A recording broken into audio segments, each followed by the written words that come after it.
My son jabbed his finger into my chest 14 times in front of the entire family. He looked me dead in the eye and called me a parasite. His wife stood against the wall, filming the entire confrontation on her phone and mocking my age. I did not scream. I decided to wipe out their entire world. My name is Ellis. I am a 69-year-old African-American man, and I spent my entire life building a legacy that my own flesh and blood tried to steal. I worked decades to secure a future for my family. I sacrificed my own comfort to ensure my son never knew the sting of poverty. He repaid me with ultimate betrayal. Before I continue this story, let me know where you are watching from in the comments below. Hit like and subscribe if you have ever had to teach an arrogant family member a lesson they will never forget. I kneeled on the freezing concrete floor of the main estate basement. A heavy steel wrench slipped in my grip. Ice-cold water sprayed from a fractured copper pipe directly onto my faded flannel shirt. I ignored the shivering in my arms and tightened the bolt until my knuckles ached. The pressure held. Directly above my head, the heavy thud of designer leather shoes echoed through the floorboards. The sharp clinking of crystal champagne flutes filtered through the ventilation grates. Kendall was hosting his annual Thanksgiving dinner in the grand dining room. I was explicitly uninvited. I was told my presence would ruin the aesthetic of their high society gathering. I stayed in the dark to fix the plumbing because the estate still meant something to me. The heavy basement door flew open with a violent crash. Bright hallway light spilled down the wooden stairs. Kendall stood at the top landing.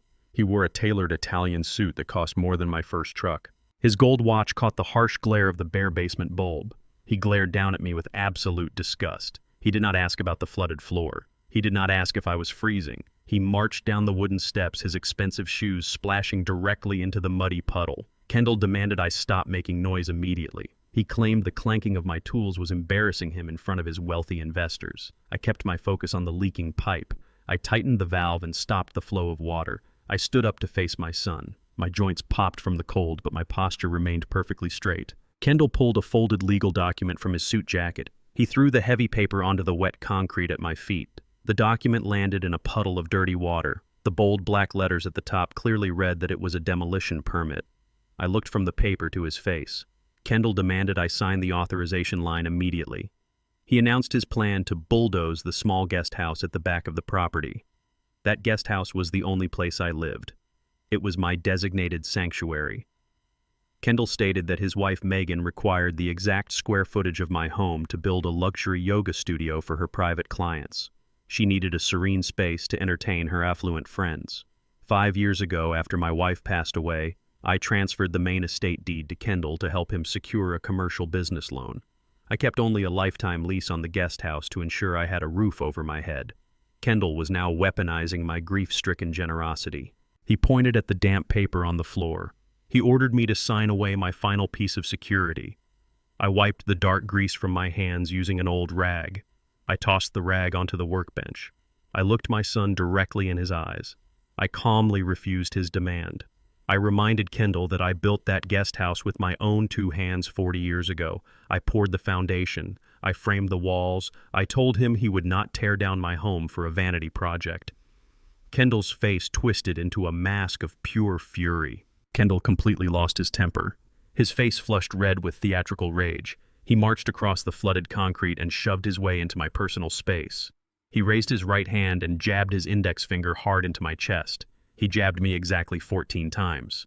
Each violent strike pushed me backward against the cold cinder block wall. The impacts bruised my ribs. With every physical strike, he delivered a calculated insult. You are a parasite. You live in my yard. You eat my food. You contribute absolutely nothing to this household. You are nothing but a burden. The commotion drew the party guests. A crowd of wealthy strangers gathered at the top of the basement stairs. Megan pushed her way to the front of the crowd. She leaned casually against the wooden railing. She held her smartphone up, aiming the camera directly at my face. She was live streaming the confrontation to her thousands of social media followers. Megan mocked me loudly so the microphone would pick up her voice. She told her audience to look at the confused old man losing his grip on reality. She called me a pathetic squatter who refused to accept his deteriorating mental state. The guests at the top of the stairs chuckled. They whispered cruel agreements. I felt the cold water dripping down my back. I did not raise my voice. I did not defend myself against the physical assault. I dropped the heavy steel wrench onto the wet floor. I stepped around my angry son. I walked up the stairs, moving straight through the crowd of laughing guests without saying a single word. I stepped out the back door and into the freezing November night. The heavy oak door slammed shut behind me. The icy wind hit my wet clothes instantly. I ignored the bitter cold. I walked across the manicured lawn toward my small guest house. The darkness of the yard provided a clear view back into the brightly lit main house. Before I turned the corner to my door, I paused and looked back through the floor-to-ceiling dining room windows. Kendall was standing in the center of the room. He was no longer angry. The furious, out-of-control son from the basement was completely gone. His face was entirely calm, devoid of any emotion. He was speaking quietly to a stranger wearing a cheap, ill-fitting gray suit. The man did not look like a Thanksgiving guest. I watched Kendall hand the stranger a thick, brown envelope. The man weighed the envelope in his hand and nodded. Megan walked up beside them. She stopped recording on her phone and gave the stranger a definitive thumbs up. She smiled a sharp, predatory smile. A cold realization washed over me. The outburst in the basement was not a sudden loss of temper. The insults, the physical jabs, and the public live stream were all part of a highly choreographed performance. They were building a narrative. I turned away from the window and walked the remaining steps to my guest house. I reached out to insert my key into the deadbolt. My hand stopped. The brass lock was already disengaged. The front door to my home was sitting slightly ajar. The interior lights were completely off. Someone had broken in. I stepped inside my modest living room and locked the front door behind me. The heavy silence of the guest house stood in stark contrast to the thumping bass of the Thanksgiving party echoing across the lawn. I turned on the small brass reading lamp. The dim light illuminated a crisp white piece of paper sitting in the exact center of my dining table. A silver steak knife from my own kitchen drawer pinned the document directly into the reclaimed oak wood. I walked over and pulled the blade free. I flattened the creased paper and read the bold black lettering at the top of the page. It was a formal notarized eviction notice.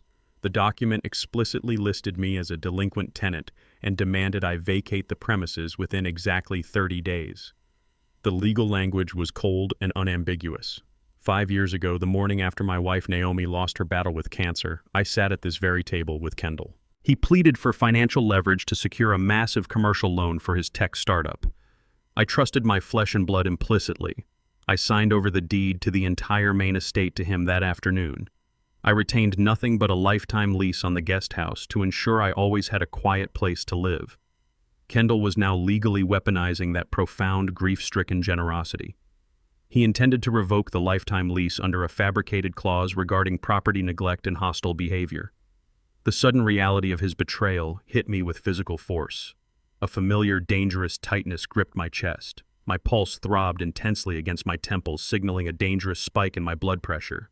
I tossed the eviction notice onto the granite counter and moved swiftly toward the bathroom to stabilize my erratic heart rate. I flipped the harsh fluorescent switch in the bathroom and gripped the edges of the porcelain sink.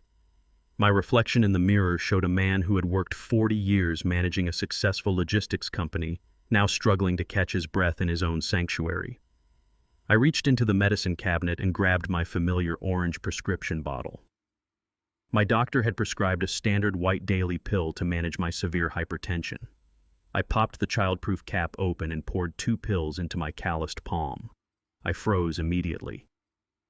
The pills rolling against my skin were the wrong color entirely. They were not my standard chalky white hypertension medication. They were heavy, bright blue tablets marked with a distinct numeric code. I did not swallow them. I leaned much closer to the bright vanity light and inspected the thick pills carefully. I had spent 6 exhaustive months researching complex neurological treatments when Naomi's health rapidly declined. I recognized the specific shape and distinct color from the medical journals I had studied late at night. These blue tablets were risperidone. They were a powerful, highly restrictive antipsychotic drug utilized primarily to manage severe dementia, aggressive schizophrenia, and violent bipolar episodes. Taking even one of these heavy sedatives without a legitimate medical necessity would induce extreme lethargy, severe confusion, and a complete lack of physical coordination. Taking a double dose would effectively render a healthy man incapable of forming a coherent sentence. My son had deliberately removed my life-saving heart medication and replaced it with a chemical straitjacket. The absence of my actual medication could trigger a lethal heart attack. I placed the blue pills on the bathroom counter and stared at the empty orange bottle. A terrifying clarity washed over my mind. The entire malicious scheme snapped into perfect focus. I stepped back into the hallway, piecing together the chaotic events of the evening. The unprovoked physical assault in the basement was never about a bursting pipe. Kendall had jabbed my chest repeatedly to provoke a violent reaction. Megan had stood on the stairs, live-streaming the confrontation to manufacture public evidence of my supposed erratic aggressive behavior. The formal eviction notice waiting on my dining table was designed to induce maximum emotional distress. The swapped medication in my bathroom cabinet was the final fatal mechanism in their trap. Kendall and Megan were not simply trying to bully me out of my guest house. They were systematically attempting to drug me into a deep, irreversible stupor. They needed to present me to a judge as a violent, confused old man suffering from extreme cognitive decline. Their ultimate goal was to establish a legally binding medical conservatorship. They wanted the state courts to erase my autonomy entirely, granting Kendall absolute control over every remaining asset, bank account, and legal right I possessed. I returned to the bathroom. I did not leave the altered medication in the bottle. I grabbed a small clear plastic sandwich bag from the cabinet drawer. I carefully emptied every single blue tablet into the plastic bag. I sealed the top tightly and secured the heavy bag deep inside the inner pocket of my winter coat. This was no longer a domestic dispute over real estate. It was undeniable physical evidence of premeditated criminal poisoning. I resolved to fight back with absolute precision. I could not afford a single mistake against an enemy living 50 yards away. I needed to secure the master financial ledgers and the original trust documents hidden in my secure floor safe before taking my next step. I reached up and switched off the bathroom light. Total darkness blanketed the guest house. I moved silently across the hardwood floor toward my bedroom to pull back the rug concealing my floor safe. A sharp, distinct metallic click echoed from the front door. I stopped instantly, holding my breath. Someone was slowly inserting a metal key into the brass deadbolt. I knew I had locked the door behind me when I entered. The heavy lock tumbled open with a dull thud. The front door swung inward, letting a sliver of cold wind sweep into the living room. Heavy, deliberate footsteps crossed the threshold. The intruder closed the door quietly, plunging the room back into absolute darkness. I backed up against the brick masonry of the fireplace. My hand reached out in the dark. My fingers wrapped tightly around the cold, heavy iron of the fireplace poker. I gripped the weapon, ready to defend my life. The floorboards creaked under the weight of the intruder creeping down the narrow hallway toward my bedroom. A faint bluish light illuminated the wall as the intruder pulled out a cell phone. I heard a low, raspy voice whisper into the receiver. The man spoke with cold, calculated efficiency, his breath catching slightly in the quiet hallway. He assured the person on the other end of the line that the front door was unlocked exactly as promised, leaving no signs of forced entry. The stranger confirmed that the troublesome old man had already consumed his evening medication and should be completely unconscious by now. The intruder raised a heavy metallic object in his right hand, the metal gleaming faintly in the pale glow of the phone screen, and stepped deliberately into the doorway of my bedroom. I stood perfectly still in the dark bathroom. The heavy footsteps of the intruder echoed down the wooden hallway. A physical altercation was exactly the trap Kendall had set. A bruised intruder would guarantee a swift police response and an immediate psychiatric hold on a supposedly violent old man. I silently unlatched the frosted glass window above the bathtub. The rusted metal frame groaned softly. I pushed the heavy pane upward and felt the biting winter wind slice through the narrow opening. I hoisted my heavy frame onto the porcelain ledge. I squeezed my broad shoulders through the tight gap. I dropped heavily into the damp rhododendron bushes below. The frozen branches scraped sharply against my face and tore at the fabric of my flannel shirt. I ignored the sting. I crouched low to the frozen ground and crept across the expansive back lawn. I kept my movements strictly within the deep shadows cast by the towering oak trees. I reached the edge of the property where my rusted 1998 Chevy truck sat parked near the service gate. I did not dare turn the ignition key anywhere near the main house. I pressed my shoulder firmly against the freezing steel of the tailgate. I shifted the old transmission into neutral. I planted my boots into the icy gravel and pushed forward with all my remaining strength. The heavy truck groaned and began to roll. I steered the vehicle blindly down the long, sloping driveway. The worn tires crunched softly against the loose stones. I let the vehicle coast completely out of the Iron Estate gates and into the desolate suburban street. Only when the imposing silhouette of my home vanished from my rearview mirror did I turn the ignition key. The old engine roared to life. I slammed the gear shift into drive and sped aggressively toward the city. I drove straight to the luxury downtown condominium belonging to Bradley. He was my former corporate attorney and the sharpest legal mind I had ever employed. We had built the legal framework of my logistics empire together before I handed the reins to Kendall. I parked the truck aggressively over the red curb outside his high-rise building. I marched directly into the brightly lit lobby. I bypassed the sleeping night concierge and rode the private elevator straight to the penthouse suite. I pounded my closed fist against the heavy mahogany door at exactly 3 a.m. The harsh sound echoed violently down the pristine corridor. Bradley opened the door a full minute later. He wore a silk bathrobe and a deeply shocked expression on his tired face. I did not wait for a polite invitation to enter. I pushed firmly past him and strode directly into his sleek, modern living room. I reached deep into my coat pocket and pulled out the sealed plastic bag containing the heavy blue risperidone tablets. I dropped the bag directly onto his immaculate glass coffee table. The pills rattled loudly against the hard surface. Bradley stared down at the dangerous medication and then looked up at my torn, damp shirt. I demanded he open his secure, encrypted laptop immediately. I told him my son was actively attempting to drug me into a permanent medical conservatorship. I instructed Bradley to initiate a complete forensic sweep of my personal credit history and the master records of the family trust.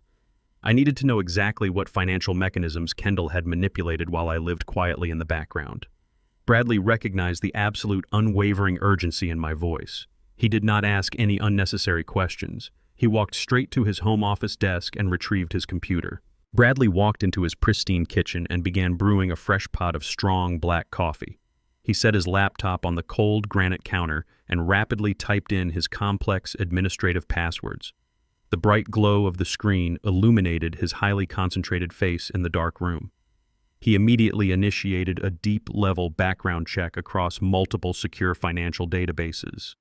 Red and green loading bars crawled agonizingly across the monitor as the advanced software pulled banking histories, credit inquiries, and encrypted municipal property records. I stood rigidly over his shoulder, watching the digital search uncover the hidden architecture of my son's massive betrayal. Bradley handed me a steaming mug of black coffee without looking away from the screen. He suddenly stopped all movement.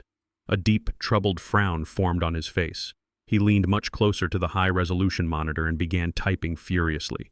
He bypassed standard banking firewalls to access restricted county property filings. The screen flashed brightly and populated a dense, multiple-page legal contract. Bradley clicked directly to the final page of the heavy document. He brought up the primary authorization signature line for us to examine. The document boldly bore Kendall's name as the primary applicant requesting capital. Right beside his printed name was a perfect digitally rendered copy of my own personal signature. My blood ran completely cold in my veins. I had not signed a single financial document in over 5 years.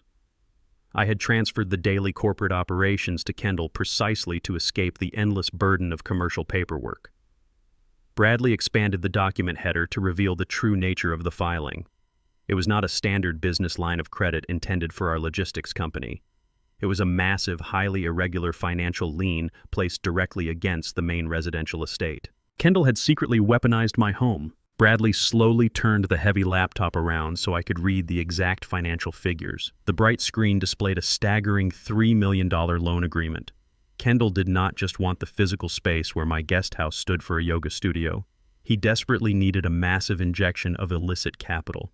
The digital contract revealed a terrifying calculated truth. Kendall had utilized the forged psychiatric evaluations signed by the disgraced doctor. The attached medical documents formally claimed I was completely mentally unfit to manage my own personal affairs. Armed with those fraudulent medical papers, Kendall successfully bypassed all standard federal banking regulations. He leveraged the entire family estate against a high-interest cash loan from an unregulated shadow financial group. These were not legitimate corporate bankers. They were ruthless private creditors who specialized in hostile asset seizures and aggressive debt collection. Bradley looked up from the glowing screen. His eyes were filled with pure, unadulterated dread.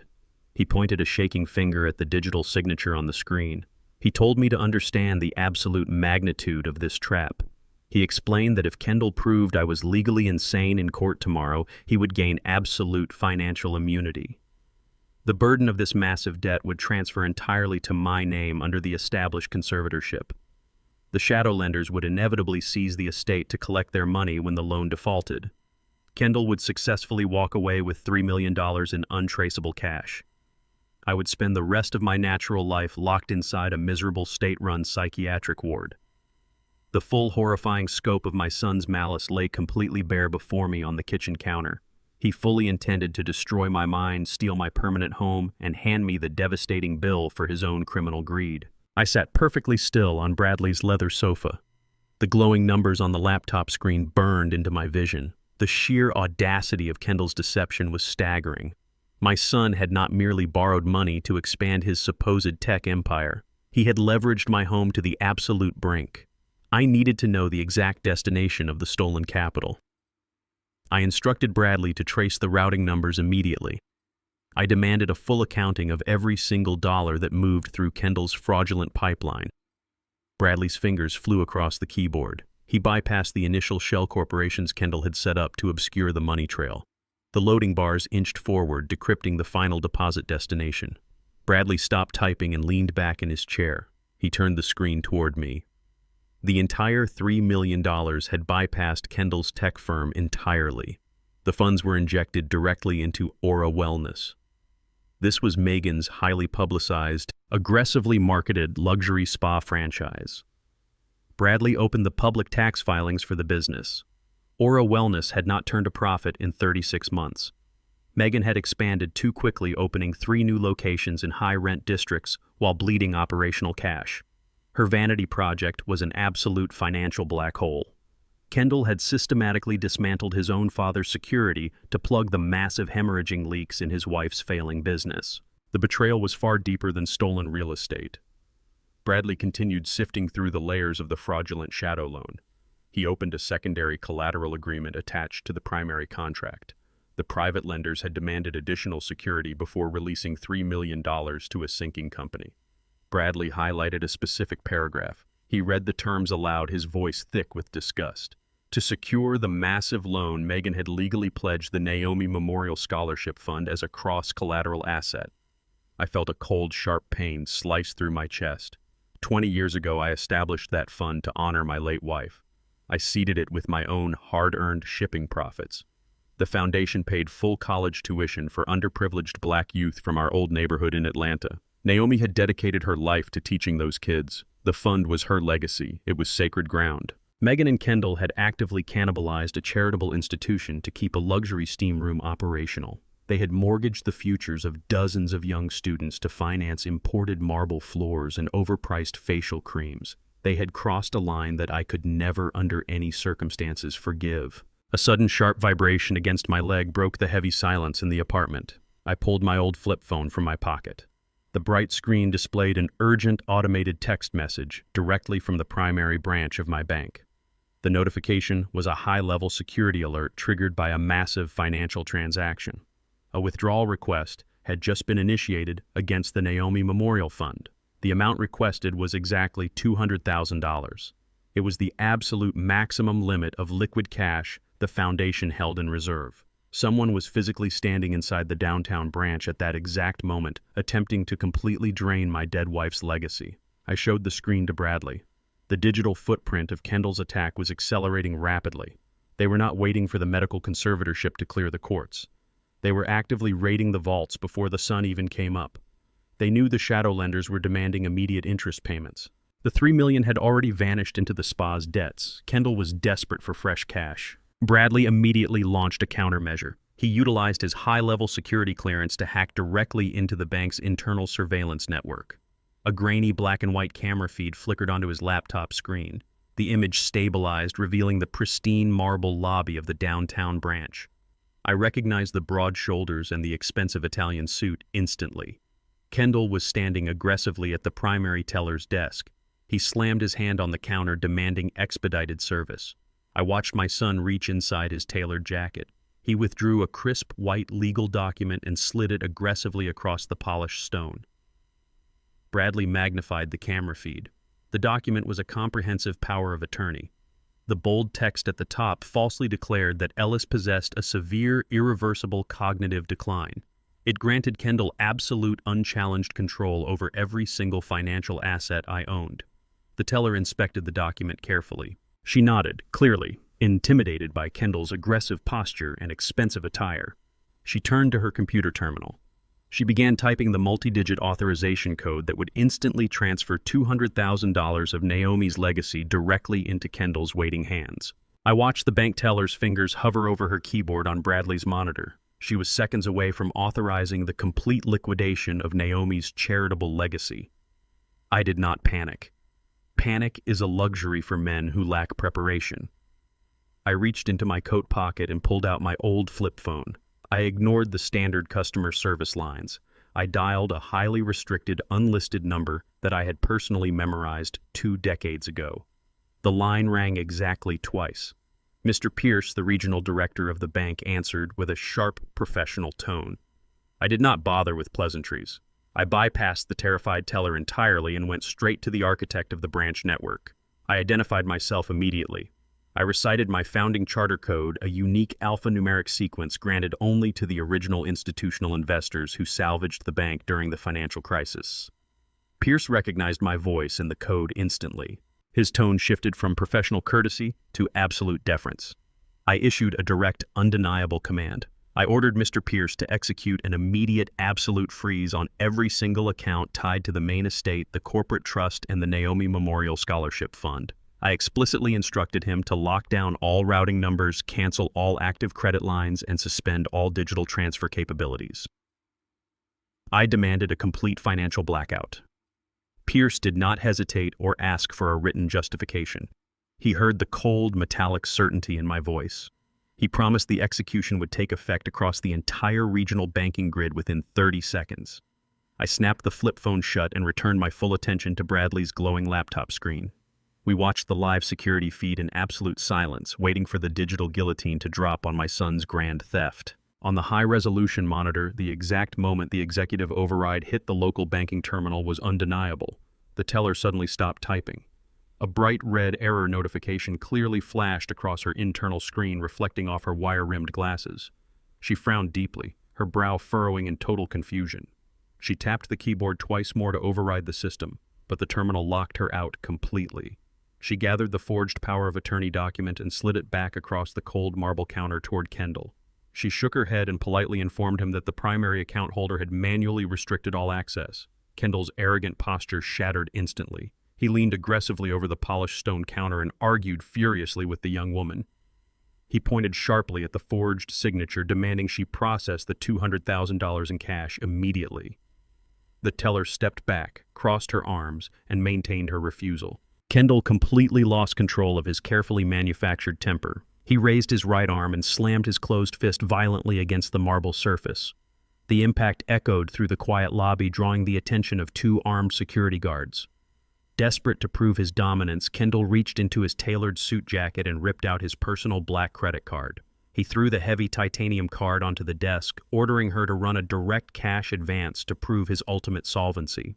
The teller obliged. She ran the magnetic strip through her card reader. The machine beeped once with a harsh, flat tone. The transaction was instantly declined. Kendall snatched the card back and ordered her to swipe it again. The machine rejected it a second time. My son's entire fraudulent financial ecosystem had been completely paralyzed in under 60 seconds. He stood frozen at the counter, completely powerless. Bradley did not stop with the primary bank accounts. He rapidly switched his software to track the secondary credit lines linked to the estate. He targeted the platinum cards Kendall had distributed to his wife. Bradley's screen divided into a new window intercepting a live transaction query from a luxury gas station across town. Megan was currently standing at a high-end fuel pump in the affluent northern suburbs.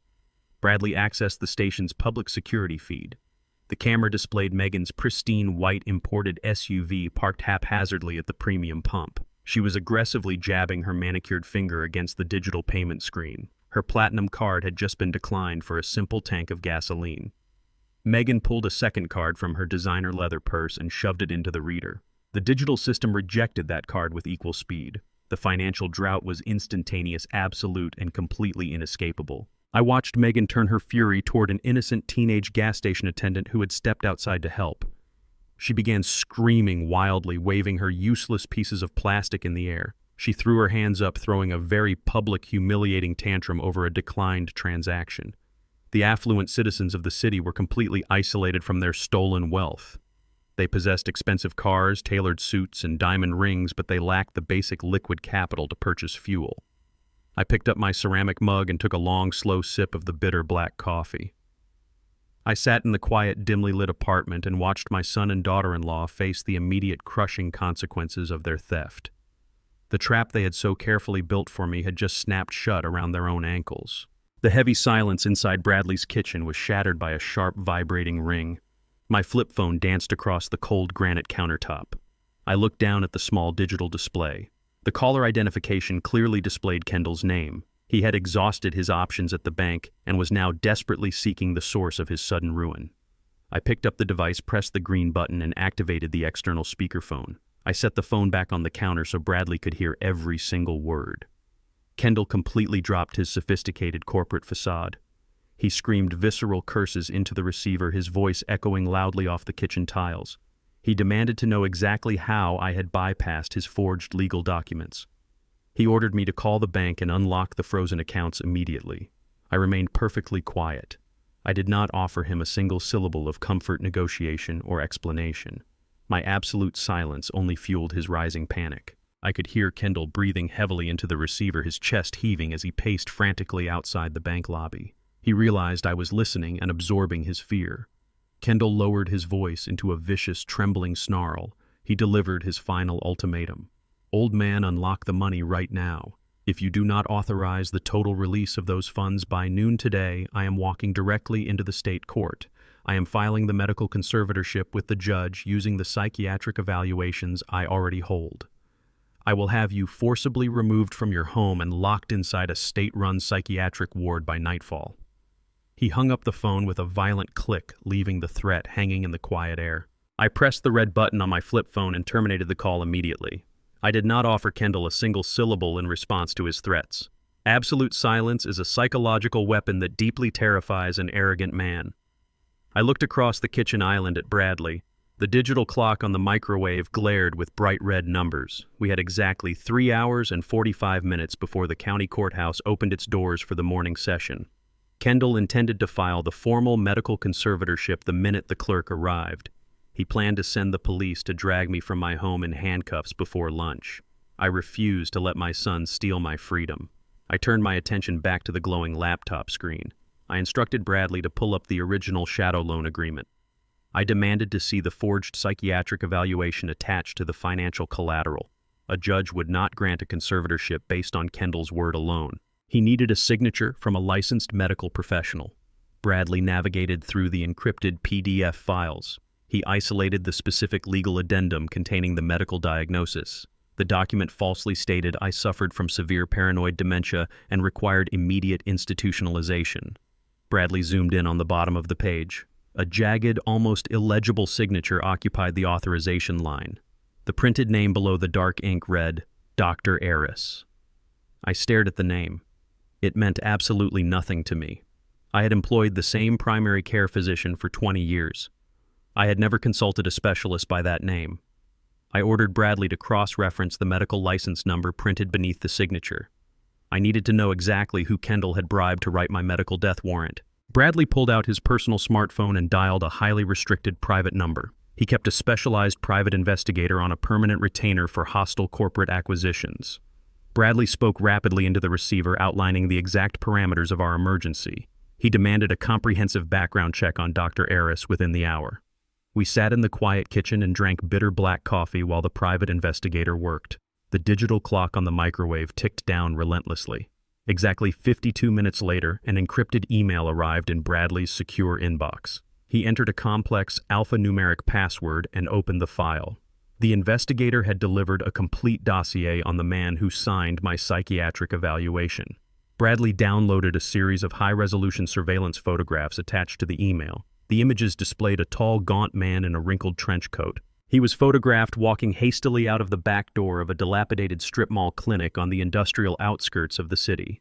The clinic lacked proper signage and appeared completely abandoned. The man in the photograph looked nervous, constantly checking his surroundings. Bradley enlarged the clearest photograph on his monitor. He enhanced the resolution to reveal the subject's face in stark detail.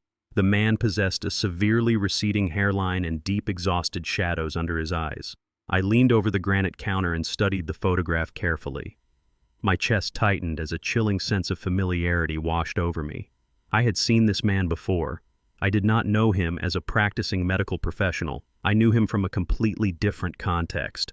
I commanded Bradley to zoom in entirely on the man's face.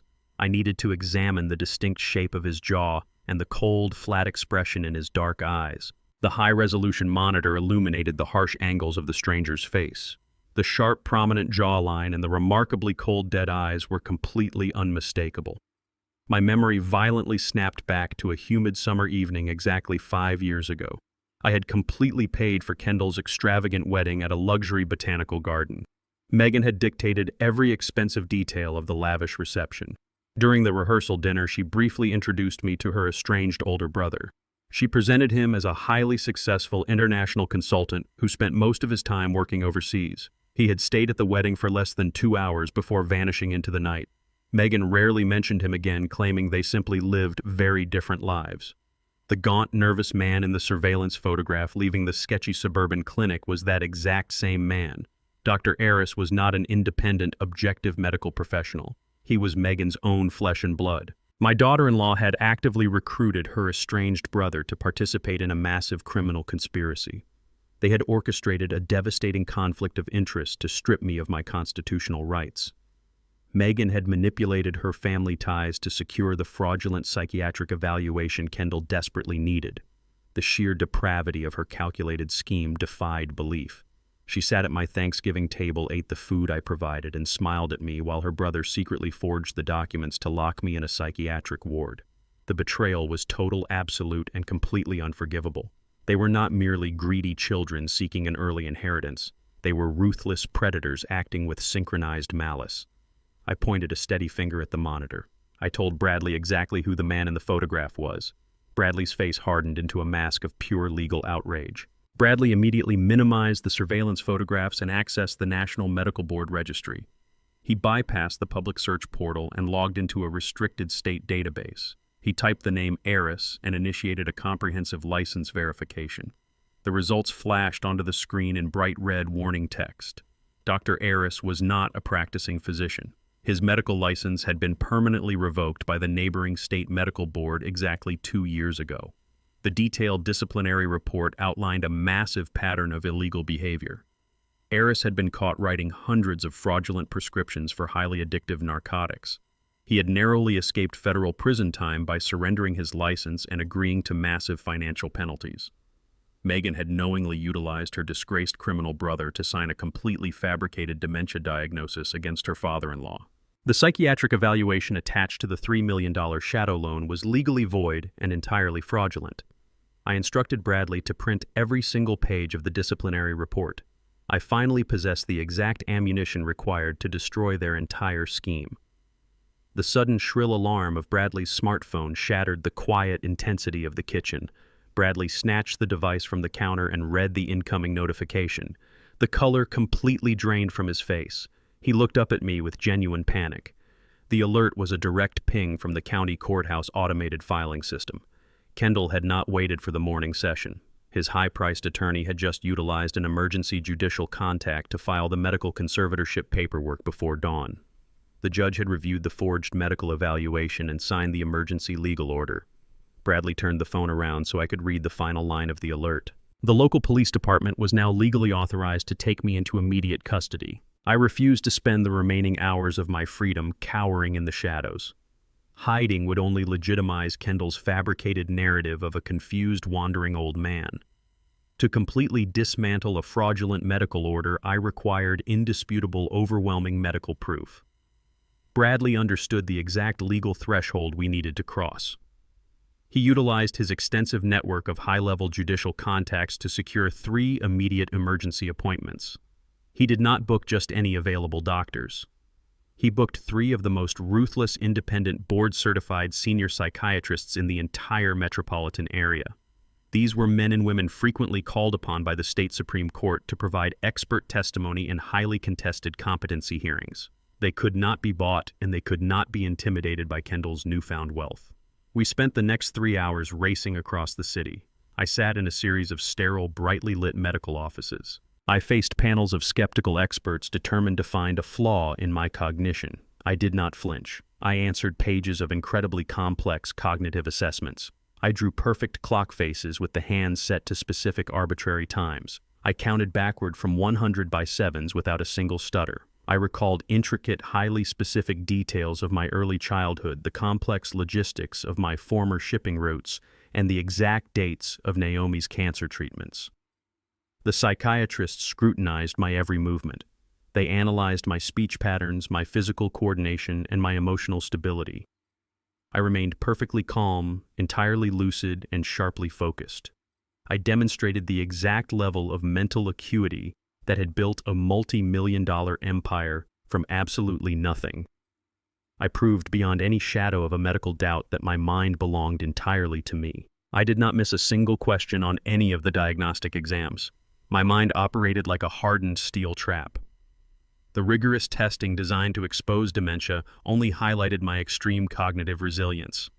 The 3 senior psychiatrists concluded their exhaustive evaluations with absolute certainty. They each summoned public notaries into their private offices to formalize their findings. I watched as they signed their names to heavy, legally binding sworn affidavits. These documents certified under penalty of perjury that I possessed pristine mental faculties. The doctors explicitly documented my superior cognitive function, my exceptional situational awareness, and my sharp, analytical reasoning. Most importantly, the affidavits stated categorically that I exhibited absolutely zero signs of dementia, paranoia, or any form of age-related cognitive decline. The medical professionals entirely dismissed the fraudulent evaluation signed by Megan's disgraced brother as a total impossibility. I gathered the 3 thick manila envelopes containing the original notarized affidavits. I tucked the heavy documents securely under my left arm. I felt the physical weight of my salvation pressing against my ribs. I had successfully forged my armor.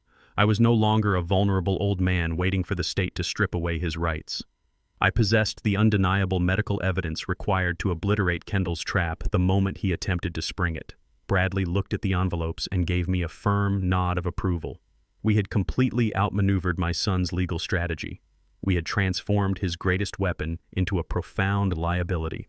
I stood up from the leather chair in the final psychiatrist's office and buttoned my winter coat. I was fully prepared to walk into the courthouse and shatter Kendall's fabricated reality into a million pieces. Bradley and I walked out of the towering medical facility and stepped onto the busy downtown sidewalk. The crisp afternoon air carried the sharp chill of impending winter. I adjusted my grip on the manila envelopes and turned my attention toward the street. I looked directly at the specific digital parking meter where I had parked my rusted 1998 Chevy truck less than an hour ago. The parking spot was completely empty. A sleek black sedan was now pulling into the space where my vehicle had been securely locked. I scanned the adjacent blocks, my eyes darting across the rows of parked cars. My heavy iron truck was entirely gone. The reality of the situation materialized instantly. Kendall possessed a duplicate key to the truck. He had retained it from the years I allowed him to use the vehicle for his early startup deliveries. He had secretly installed a hidden GPS tracking device under the chassis to monitor my movements. He had watched my digital location travel from his estate to Bradley's condominium and finally to the medical district. He had waited until I was trapped inside the psychiatrist's office undergoing my evaluation. He had driven downtown, used his duplicate key, and stolen my only remaining physical asset right off the public street. He intended to strand me in the city without transportation. He wanted to strip away my mobility to ensure I could not reach the courthouse to challenge his emergency conservatorship filing. He believed removing the truck would force me to wander the streets on foot, perfectly aligning with his narrative of a confused, lost elderly man. My son had escalated his theft to grand larceny just to maintain his vicious illusion. A heavy black and white police cruiser suddenly pulled up to the curb directly in front of us. The tires screeched slightly against the cold pavement. The vehicle's bright overhead lights flashed in a silent, aggressive warning. 2 uniformed city officers stepped out of the cruiser simultaneously. They immediately dropped their right hands to rest firmly on their heavy-duty belts. They positioned themselves strategically between Bradley and myself, cutting off any potential route of escape. The officers approached me with cautious, highly patronizing expressions painted across their faces. They looked at me not as a respected citizen, but as a fragile, unpredictable liability. The lead officer took a slow, deliberate step forward and raised his hand in a placating gesture. He spoke to me in the slow, overly enunciated tone people reserve for toddlers or the deeply impaired. He stated my name clearly, asking if I knew exactly where I was standing. I maintained absolute silence and held my ground. The officer continued his rehearsed script. He informed me that my son Kendall had just reported my vehicle as stolen. He explained that Kendall had also filed an urgent missing persons report. The officer claimed my son was deeply terrified for my safety. He told me Kendall had provided sworn medical documentation stating I was currently suffering from severe advanced dementia. The narrative was perfectly executed. Kendall had weaponized the police force by claiming I had suffered a mental break and wandered away from the estate in a state of extreme confusion. The lead officer pulled a folded piece of paper from his uniform pocket. He looked at me with profound pity. He announced they had an emergency court order signed by a judge to take me into immediate protective custody. I sat completely motionless at the scratched metal table inside the holding room of the downtown police precinct. The stark fluorescent lights buzzed softly overhead. I did not fight the officers when they placed me in the back of their cruiser. I allowed them to transport me because resisting would only reinforce their false narrative. The heavy steel door of the interrogation room swung open with a loud screech. Kendall burst into the small room with frantic theatrical energy. Megan followed directly behind his heels, flanked by a polished corporate lawyer wearing an expensive gray suit. Megan buried her face in her manicured hands and began sobbing loudly. Her crocodile tears were a pathetic, manufactured display of fake grief. Kendall rushed across the linoleum floor and threw his arms around my shoulders in a forceful, suffocating embrace. He projected the flawless image of a terrified, loving son desperate to save his father. He squeezed my shoulders tightly. "Dad, we were so worried about you. You stole the truck and drove away. You do not know where you are or what you are doing." I did not react to his physical touch. I kept my hands resting flat on the cold table. I remained completely rigid under his tight grip. I stared straight ahead, looking directly through my son as if he was entirely invisible. The police captain observed the touching family reunion from the corner of the room. The captain nodded sympathetically at Kendall, completely deceived by the dramatic performance. Kendall pulled back slightly and looked at the captain with manufactured exhaustion. He played his part perfectly, portraying the heavy burden of a son watching his father lose his mind. I continued to stare at the blank cinder block wall, waiting patiently for my own trap to spring. Kendall's high-priced attorney stepped forward to take control of the narrative. He opened a pristine leather briefcase and retrieved a crisp manila folder. He slid a single sheet of paper across the scratched metal table directly toward the police captain. It was the fraudulent medical evaluation bearing the forged signature of Dr. Ellis. The lawyer spoke in a calm, highly authoritative tone designed to command respect from law enforcement. He formally requested that the police department release me into their immediate custody. He stated they had a private medical transport vehicle waiting outside the precinct at this very moment. He demanded I be transferred directly to a secure lockdown psychiatric facility for my own safety. The police captain picked up the fraudulent document. He adjusted his glasses and read the severe clinical diagnosis. The fake evaluation outlined extreme paranoia, aggressive dementia, and a total loss of cognitive function. The captain looked up from the paper and gazed at me with profound pity. He saw a broken, confused old man who desperately needed institutional care. The captain reached into his dark blue uniform pocket and pulled out a silver pen. He moved toward the table to sign the medical release forms that would legally strip away my freedom. Signing those papers would hand me over to Kendall and his hired medical thugs permanently. The metal pen clicked loudly in the quiet interrogation room. Kendall watched the tip of the pen hover over the signature line with hungry, predatory eyes. He stood mere seconds away from winning absolute control over my life, my finances, and my entire legacy. He believed his trap had closed flawlessly around me. I kept my breathing slow and steady, watching the pen descend toward the paper. The heavy steel door of the interrogation room swung open a second time. Bradley strode confidently into the confined space. He casually adjusted the knot of his silk tie as he entered. He ignored the surprised police officers and walked straight to the center of the metal table. He held 3 thick, heavy envelopes securely under his left arm. Bradley pulled out the 3 notarized affidavits and dropped them aggressively onto the table. The heavy stacks of pristine paper completely covered Kendall's fraudulent medical document. Bradley turned to face the police captain. He spoke with absolute legal authority, projecting his voice to dominate the room. He informed the captain that I was thoroughly evaluated by 3 separate independent board-certified senior psychiatrists just this morning. He stated clearly that I passed every single complex cognitive assessment with perfect scores. Bradley pointed a firm finger at the sworn affidavits. He declared that the documents proved I possessed pristine mental faculties, superior cognitive function, and absolutely zero signs of dementia or paranoia. Kendall's lawyer opened his mouth to object. Bradley cut him off instantly.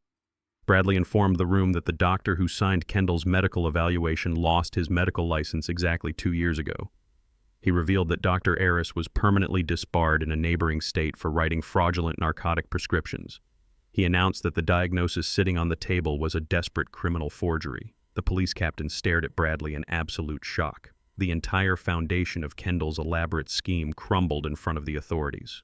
Bradley stood tall beside me, serving as my shield. He had delivered the indisputable medical armor we spent the morning forging. The room fell silent as the sheer weight of the perjury settled over the corrupt family members. The police captain dropped his silver pen onto the table. He physically backed away from the documents. He glared at Kendall with profound suspicion and rising anger.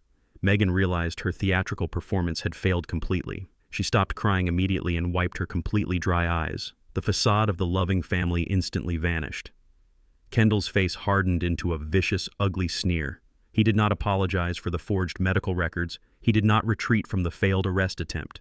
He reached deep into the inner pocket of his tailored suit jacket. He pulled out a completely different legal document. Kendall slammed the new contract down onto the metal table, knocking the affidavits aside. He looked at me with absolute, unfiltered malice. It was a legally binding contract transferring total ownership of the entire family estate and the private trust directly to him. The document was clearly dated 3 years ago. Kendall leaned aggressively over the table and stared directly into my eyes. "You signed this right after Mom died. You gave me absolutely everything. The estate is entirely mine." He did not wait for a response. Kendall pulled his expensive smartphone from his pocket. He dialed a restricted number and activated the speakerphone. A harsh, gritty voice answered on the first ring. Kendall addressed Mr. Cole, the ruthless leader of the Shadow Lending Group. Kendall announced that the financial collateral was clear and legally uncontested. He ordered the criminal lenders to seize the residential estate immediately. He hung up the phone and smiled at me. He fully believed he had outsmarted my defensive maneuvers. He believed the 3-year-old signature guaranteed his total victory and his $3 million payout. I sat at the table and prepared to destroy his final illusion. Kendall did not wait for the police captain to process the paperwork. He turned on his heel and marched out of the interrogation room with Megan clutching his arm. He walked with the arrogant swagger of a man who believed he had just checkmated his opponent. He thought securing the residential estate and the primary trust was his ultimate decisive victory. The heavy steel door clicked shut behind them, leaving a tense silence in the room. The police captain looked at me, completely unsure of his jurisdiction over a sudden civil contract dispute. I stood up slowly, smoothed the front of my wool coat, and politely thanked the captain for his time. I walked out of the precinct with Bradley matching my stride right beside me. The cold afternoon sunlight hit our faces as we stepped onto the concrete steps of the station. Bradley was visibly agitated. His mind was racing through legal loopholes, calculating the immediate financial damage of the 3-year-old signature Kendall possessed. He paced aggressively on the sidewalk, running a hand through his hair, stressing over the imminent loss of the primary property. I watched Kendall's black sedan speed away down the busy avenue. I reached into my pocket and pulled out my spare set of keys. I placed a steady hand on Bradley's shoulder to stop his frantic pacing. I told him to take a deep breath. I instructed him to let Kendall have the residential estate. Bradley stared at me in total disbelief. He reminded me that the shadow lenders were going to foreclose on my home by sunset. I adjusted the collar of my jacket against the freezing wind. I told Bradley that the house was just a building filled with empty rooms. It was completely irrelevant to the actual war we were fighting. Kendall had merely stolen the decoy. Bradley stood frozen on the sidewalk, struggling to comprehend my absolute lack of concern over losing a multi-million-dollar residential property. I began walking down the block toward the commercial district, forcing him to follow my pace. I decided it was time to reveal the true architecture of my wealth. 20 years ago, I secured a massive, unprecedented international shipping contract. The profits from that single deal were astronomical. I did not buy sports cars or throw lavish parties to celebrate. I quietly took that entire influx of capital and purchased the primary downtown commercial district block by block. I knew visible wealth attracted parasites, so I buried the acquisitions deep underground. I placed every single commercial deed into an impenetrable blind trust managed by a faceless holding company registered in Delaware. I named the entity Vanguard Holdings. I owned the restaurants, the boutique retail spaces, and the towering glass office buildings that define the city's skyline. I remained the invisible landlord for 2 decades. I never told Naomi, and I certainly never told Kendall. My son and his wife possessed an insatiable appetite for prestige. They had demanded the most exclusive high-rent addresses in the city to launch their vanity projects. Kendall established his fraudulent tech firm in the penthouse suite of the Vanguard Tower. Megan leased the sprawling ground-floor corner property of the Vanguard Plaza for her flagship Aura Wellness luxury spa. They had built their entire professional identities, their credit lines, and their social standing directly inside my buildings. They paid their exorbitant monthly rent to a corporate Dropbox, completely unaware that they were funneling their stolen money right back into my pocket. They thought they had seized my castle, but they were currently occupying my prison. I pulled my flip phone from my coat pocket and dialed a local number. I did not call a lawyer or a banker. I called Ms. Jenkins. She was the fiercely intimidating, ruthlessly efficient property manager who ran Vanguard Holdings on the ground level. She operated with military precision and possessed zero tolerance for tenant violations. She answered on the first ring. I bypassed the standard greetings and issued a direct, non-negotiable directive. I instructed Ms. Jenkins to execute an immediate, unannounced structural inspection of the commercial space currently leased to Aura Wellness. I ordered her to take the city's chief building inspector with her and to utilize her master keys to access the property immediately. Bradley listened to my side of the conversation, his eyes widening as he realized the magnitude of my leverage. I knew exactly how Megan operated. Her vanity demanded imported marble cascading water features and expansive open-concept steam rooms. I also knew she was chronically underfunded and deeply impatient. Megan possessed a long documented history of cutting expensive corners to achieve her aesthetic vision. I was absolutely certain she had bypassed the lengthy municipal permitting process during her rapid, aggressive renovation of the spa. She would have hired cheap, unlicensed contractors to tear through the interior framework to expand her luxury saunas. She treated commercial real estate with the same reckless entitlement she applied to my personal bank accounts. Ms. Jenkins did not ask questions. She simply confirmed the address and promised to be standing inside Megan's lobby within 20 minutes. I snapped the phone shut and looked at Bradley. The trap Kendall thought he had escaped was about to crush his wife's entire fraudulent enterprise. We crossed the street and approached the glass facade of the Vanguard Plaza just in time to witness the execution of my order. Ms. Jenkins marched through the sliding glass doors of Aura Wellness, flanked by 2 burly municipal building inspectors carrying heavy tool belts and clipboards. Through the massive front window, I watched Megan rush out from the back office. She was frantic, waving her arms and shouting at Ms. Jenkins. Megan physically threw herself in front of the hallway leading to the VIP saunas, attempting to bar the heavy wooden door with her body. Ms. Jenkins did not entertain the tantrum. She produced a thick legal binder containing the commercial lease agreement and firmly ordered the inspectors to proceed. The men bypassed Megan effortlessly and forced their way into the humid, cedar-lined steam room. They did not conduct a polite, superficial walkthrough. The chief inspector raised a heavy steel crowbar and smashed it directly into the pristine, freshly painted drywall. Megan screamed in horror as the plaster shattered, sending a cloud of white dust across the imported tile floor. The inspector ripped a massive section of the wall away, exposing the structural skeleton of the building. He shined a high-powered flashlight into the dark cavity. The damage was catastrophic and immediately undeniable. Megan had authorized the complete demolition of 3 massive load-bearing steel columns to create space for her oversized luxury steam pools. She had done this without a single engineering survey or city permit. She had fatally compromised the structural integrity of a 10-story commercial tower. The chief inspector stepped back from the ruined wall, his face flushed with professional fury. He reached into his canvas vest and pulled out a bright fluorescent red tag. The chief building inspector wiped the thick white plaster dust from his heavy leather gloves. He stepped out of the ruined cedar sauna and marched straight through the pristine lobby of Aura Wellness. Megan scrambled after him, screaming frantic threats of lawsuits and demanding he stop. The inspector ignored her completely. He reached the massive glass front door facing the affluent commercial avenue.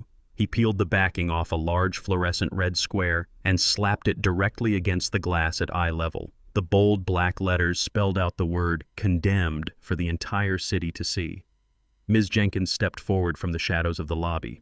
Her face was a mask of absolute corporate indifference. She opened her leather portfolio and handed Megan a thick, legally binding document. It was a formal notice of a catastrophic breach of the commercial lease. The illegal removal of load-bearing steel constituted a severe structural hazard. Ms. Jenkins delivered her instructions with military precision. Megan had exactly 48 hours to clear her expensive equipment, her inventory, and her staff from the premises entirely. When that time expired, the locks would be changed. Anything remaining inside the spa would immediately become the legal property of Vanguard Holdings to partially cover the massive structural repair costs. Megan stood frozen in the center of her imported marble floor. Her entire identity, her social standing, and her fragile financial ecosystem were anchored to this single location. In a matter of 60 seconds, her luxury empire had been physically and legally destroyed. Panic consumed Megan instantly. She knew the terrifying reality of their financial situation. The $3 million shadow loan Kendall had secured was heavily backed by the projected revenue of the spa.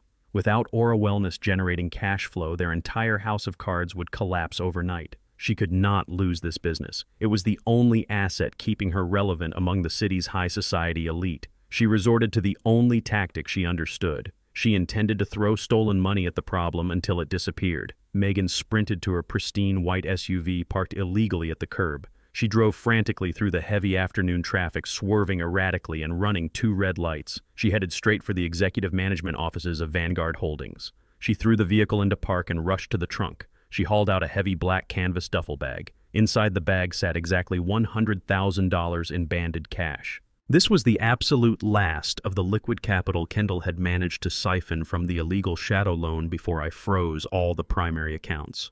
It was cash desperately needed to pay their immediate high-interest obligations. Megan did not care about the shadow lenders right now. She only cared about saving her vanity project. She stormed through the polished reception area of the Vanguard management office. She completely ignored the administrative staff trying to intercept her. She shoved open the heavy oak door and barged directly into the private office of Ms. Jenkins. Megan marched straight to the center of the room and slammed the heavy black duffel bag violently onto Ms. Jenkins's immaculate mahogany desk. She grabbed the zipper and ripped the bag open, exposing the thick stacks of banded $100 bills. Megan leaned over the desk, her face flushed with adrenaline and arrogance. She demanded that Ms. Jenkins shred the formal eviction notice immediately. She ordered the property manager to take the cash buy off the municipal building inspectors and bury the structural damage report deep in the city archives. Ms. Jenkins did not flinch. She maintained a completely blank, unreadable expression. She looked down at the massive pile of illegal cash and then looked calmly back up at Megan. She clasped her hands together on the desk and politely asked Megan to repeat her exact request for the sake of absolute clarity. Megan took the bait flawlessly. Her inherent elitism blinded her to the trap. She puffed out her chest and arrogantly repeated the explicit terms of the bribe. She detailed the exact payoff amounts for the city inspectors and the destruction of the legal notices. She wrapped her entire illegal proposal in a layer of vicious, condescending insults. She mocked Ms. Jenkins as a low-level corporate drone who should be eternally grateful for such a generous, untraceable handout. Megan stood tall, smirking, fully believing she had successfully purchased her way out of the crisis. A slow, razor-sharp smile finally spread across Ms. Jenkins's face. She did not reach for the money. Instead, she raised her hand and pointed a perfectly manicured finger toward the digital communication console sitting on the edge of her desk. A bright red light blinked steadily next to the active speakerphone button. Ms. Jenkins informed Megan in a cold, steady voice that commercial bribery of a municipal official is a severe felony. She explained that the entire conversation, including the explicit financial demands and the colorful insults, had just been perfectly recorded on the corporate security line and transmitted directly to the legal department. Megan's arrogant smirk vanished, replaced by sheer, suffocating terror. While Megan stood paralyzed in the office, the news of the red tag did not remain isolated. In the fast-paced world of commercial real estate, a building condemnation spreads like wildfire. The information rapidly bled into the underground network of private financiers. Deep in the industrial sector of the city, the phone rang on the desk of Mr. Cole. The ruthless shadow lender who had provided Kendall with $3 million received the intelligence firsthand.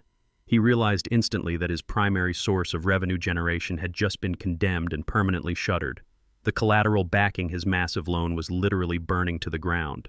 Mr. Cole did not file legal injunctions or call attorneys. He operated entirely outside the law. He hung up his phone, stood up from his desk, and immediately mobilized his team of violent enforcers to collect his money and blood.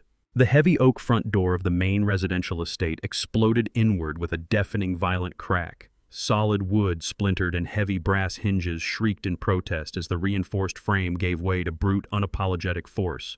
Seconds prior, two identical matte black SUVs had roared aggressively up the immaculate circular driveway, their heavy tactical tires tearing deep, muddy trenches into the perfectly manicured front lawn. Four massive, thick-necked enforcers stepped out of the idling vehicles, their tailored dark suits struggling to contain their sheer physical bulk. They moved with the terrifying synchronized precision of men who orchestrated organized violence for a living. Mr. Cole walked calmly at the center of the intimidating formation. He did not bother ringing the doorbell, and he certainly did not announce his arrival. He simply kicked the shattered barricade aside and stepped gracefully into the grand foyer. Deep inside the luxurious main living room, Kendall was lounging comfortably on an imported Italian leather sofa. He held a heavy crystal tumbler of aged scotch swirling the amber liquid while quietly congratulating himself on a completely hollow victory. He fully believed he had legally secured the estate and permanently outmaneuvered his own father.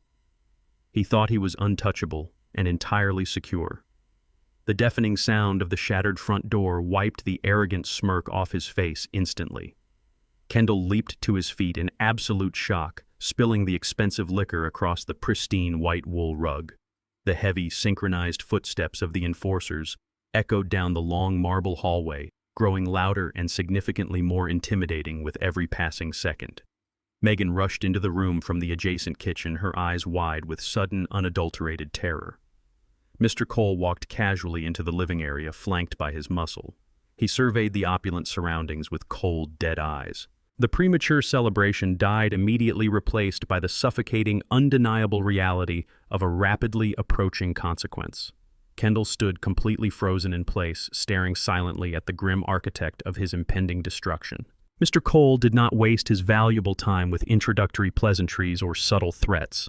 He reached directly into the inner pocket of his dark wool coat and pulled out a freshly printed, heavily creased edition of the local Business Gazette. With a sharp, dismissive flick of his wrist, he threw the newspaper violently across the large room. It landed squarely on the glass coffee table, sliding perfectly across the smooth surface until it stopped right in front of Kendall's trembling hands. The bold, undeniable front-page headline detailed the immediate condemnation and permanent structural closure of Aura Wellness.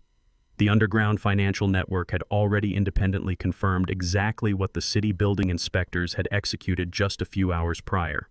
Megan's fraudulent luxury spa was legally dead and physically compromised. The shadow lenders recognized immediately that the primary commercial engine generating their anticipated daily revenue had been completely destroyed by city authorities.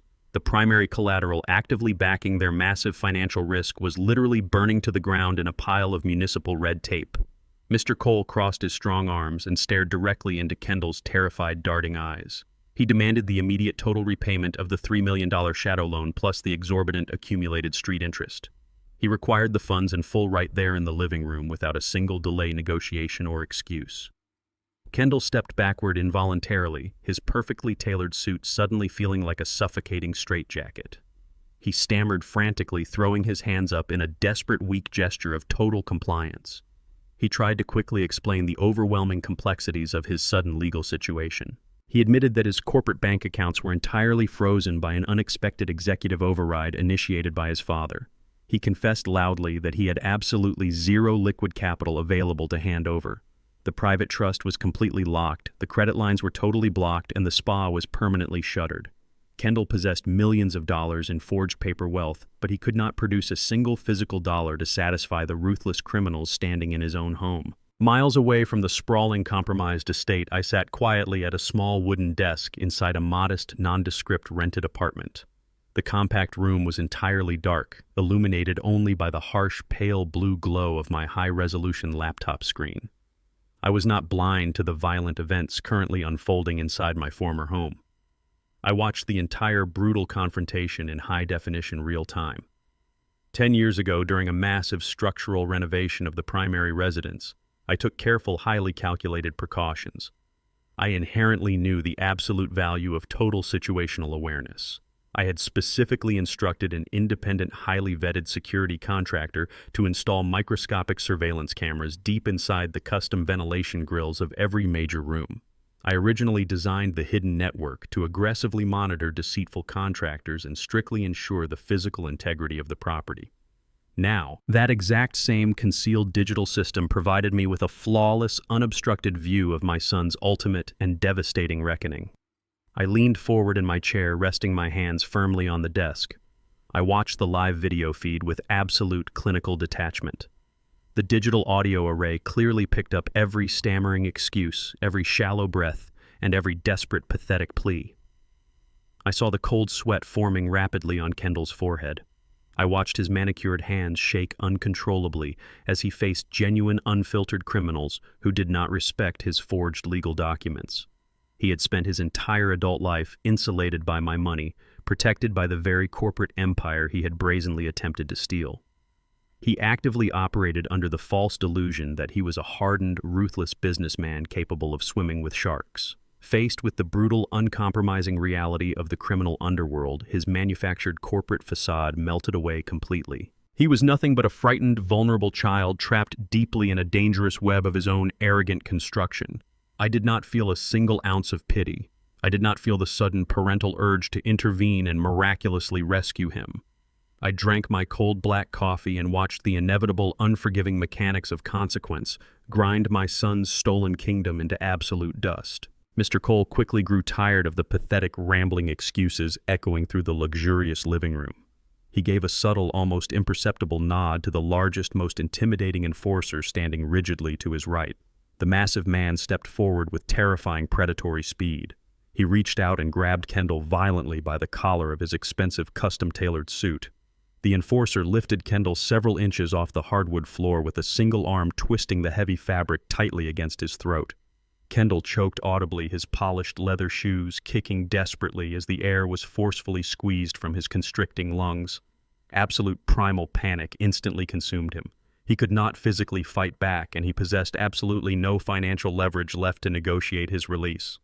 Stripped entirely of his forged legal documents and his stolen authority, Kendall defaulted rapidly to his true, inherently cowardly nature. He frantically waved his shaking hands in the air, begging for his life in a high-pitched, broken, and terrified voice.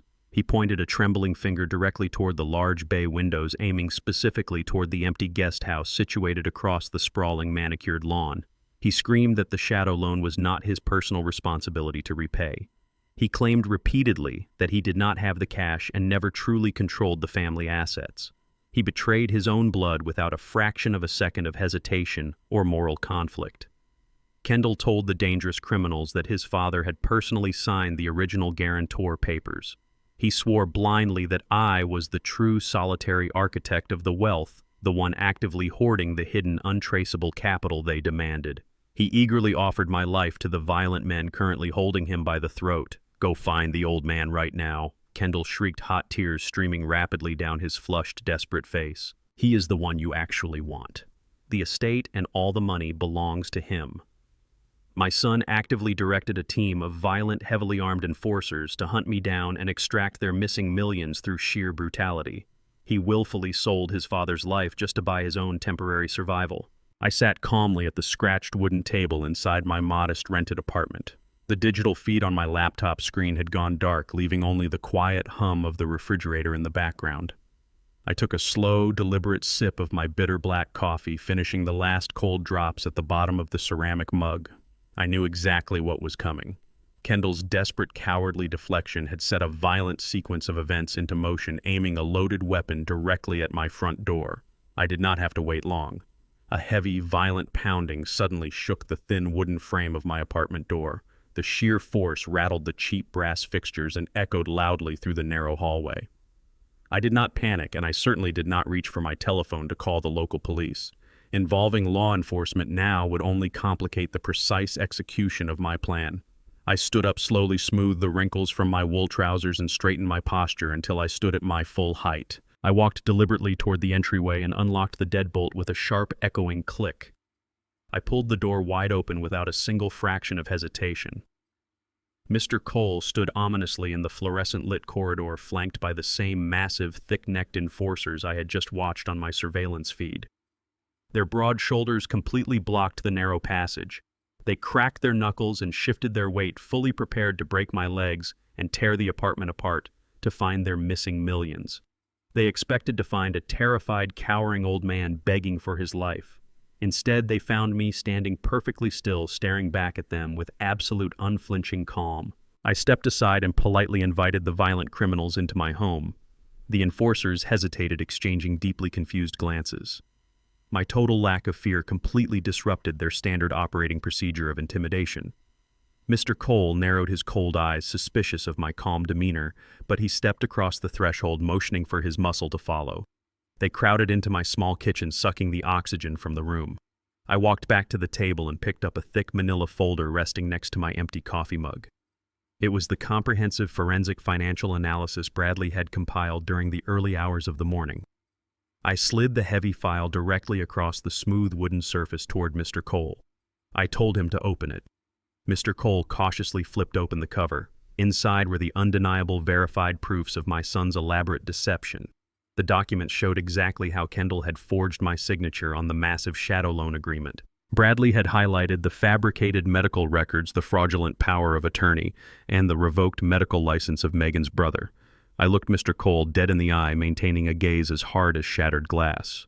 I informed him that my son had systematically defrauded his entire underground lending operation using completely worthless collateral. I spoke with absolute clinical precision. I told the dangerous man standing in my kitchen that if he permitted his enforcers to break my legs, he would trigger an immediate massive federal investigation. I explained that the FBI was already circling Kendall for elder extortion and medical fraud. The moment physical violence was committed against me, federal agents would trace the money directly back to his illicit syndicate, and he would never see a single dime of his $3 million. Mr. Cole stood silently under the harsh kitchen lights, studying the financial documents with brutal intensity. His eyes scanned the highlighted bank routing numbers and the undeniable proof of the forged signatures. The arrogant certainty he carried into my apartment rapidly dissolved into dangerous, calculating fury. He was a ruthless predator, and he realized instantly that he had been played for a fool by an amateur, desperate coward wearing a tailored suit. Kendall had used Mr. Cole's illicit capital to plug the massive leaks in his failing lifestyle, offering up a commercial empire he never legally possessed. The shadow lender slowly closed the manila folder. His jaw clenched so tightly the muscles jumped beneath his scarred skin. I turned my back on the violent men in my kitchen, walked casually to the counter, and poured myself a second cup of fresh black coffee. The aroma filled the small room, contrasting sharply with the thick tension radiating from the enforcers. I took a slow sip and delivered the final, crushing reality of my son's financial ruin. I stated clearly that I had permanently frozen every single institutional account tied to the estate. Kendall possessed absolutely zero liquid capital. He could not access the corporate trust. He could not touch the investment portfolios, and he could not leverage the commercial properties. The grand illusion of his boundless wealth was completely dead. I set my coffee mug down and looked directly at Mr. Cole. I told him the only tangible liquid assets my son had left were currently parked inside his expansive luxury garage and sitting securely inside his wife's velvet-lined jewelry boxes. I gave the criminal syndicate a cold, undeniable directive. I told them to return to the estate and physically collect their outstanding debt. Mr. Cole did not say a single word. He snatched the manila folder from the table, turned sharply on his heel, and marched out of my apartment. His heavy-set enforcers followed silently behind him, their initial confusion replaced by a cold, highly focused, and incredibly violent rage. They slammed the thin wooden door shut, their heavy boots thundering down the hallway as they headed straight back to their idling vehicles. They were returning to the main residential estate to strip my son of his designer vehicles, his imported art, and every single ounce of physical wealth he had accumulated. At that exact moment, miles away inside the opulent master suite of the estate, Megan was operating in a state of absolute blind panic. The news of the commercial condemnation and the terrifying arrival of the underground lenders had completely shattered her reality. She knew the entire fraudulent empire was collapsing around them in real time. She rushed frantically toward the master closet, tearing designer dresses from their heavy wooden hangers. She reached the back wall and quickly punched a complex digital sequence into the keypad of her hidden steel safe. She intended to retrieve her private collection of flawless imported diamonds valued well over $200,000. It was her ultimate contingency plan, her untraceable ticket to flee the city and vanish before the authorities or the criminals could catch her. The heavy steel door of the safe clicked open with a quiet electronic chime. Megan reached her shaking hands inside to grab the velvet boxes. She froze. The velvet boxes were gone. The steel shelves were completely bare. The safe was entirely empty. Kendall had raided her private sanctuary an hour ago, stealing her diamonds in a desperate, pathetic attempt to pay the interest on the shadow loan. Megan turned away from the empty steel safe, her chest heaving as the absolute reality of her ruined escape plan set in. She let out a piercing, visceral scream that echoed against the vaulted ceilings of the sprawling mansion. She charged down the curved marble staircase, her expensive heels clicking aggressively against the polished stone steps. She burst into the primary living room, completely ignoring the shattered, splintered remnants of the front door the shadow enforcers had destroyed earlier. She found Kendall standing near the ruined entryway, frantically stuffing silk shirts and tailored trousers into a large leather duffel bag. His hands shook wildly as he packed, his face pale with the suffocating terror of Mr. Cole's imminent return. Megan did not hesitate or ask questions. She lunged across the wide room and physically attacked her husband. She beat her balled fists violently against his chest, screaming vicious accusations about the missing velvet boxes. She demanded to know what he had done with her flawless imported diamond collection, clawing at the lapels of his suit. Kendall stumbled backward under her frantic, unhinged assault. The polished veneer of the high society gentleman vanished instantly. He grabbed her wrists and pushed her away with a sudden rough shove that sent her crashing into the side of the heavy leather sofa. He glared at her with pure, unfiltered malice, his chest heaving. He shouted that her precious diamonds were already gone, pawned for a fraction of their value to buy them a few miserable hours of breathing room from the underground syndicate. He pointed an accusatory finger directly at her face, his voice cracking with panic. He explicitly blamed her vanity for their impending destruction. He screamed that her chronically failing, mismanaged spa was the exact reason they were currently drowning in $3 million of shadow debt. The last remaining thread of their meticulously crafted high society marriage snapped completely. The unified, arrogant front they had maintained for years to manipulate my wealth dissolved into toxic, venomous self-preservation. Megan steadied herself against the edge of the leather sofa, her breathing heavy and ragged as she glared at the man she had married. She realized instantly that Kendall had sacrificed her exclusive escape fund to temporarily save his own life from violent criminals. Without a single word of warning or hesitation, she reached into the pocket of her tailored blazer and pulled out her smartphone. She maintained dead, unblinking eye contact with Kendall as she deliberately punched in the numbers 911. Kendall stopped packing his duffel bag, his eyes widening in absolute confusion as he watched her press the phone to her ear. The emergency dispatcher answered on the first ring, the tinny voice audible in the silent room. Megan's demeanor shifted instantly, flawlessly, adopting the panicked, trembling tone of a desperate, terrified victim. She officially reported an active domestic robbery in progress. She clearly stated her full legal name and explicitly accused her husband of grand larceny, formally declaring that he had just stolen $250,000 in untraceable high-grade diamonds from her private wall safe. Kendall dropped the silk shirt he was holding. The color drained entirely from his face, leaving him looking like a ghost standing in the ruined living room.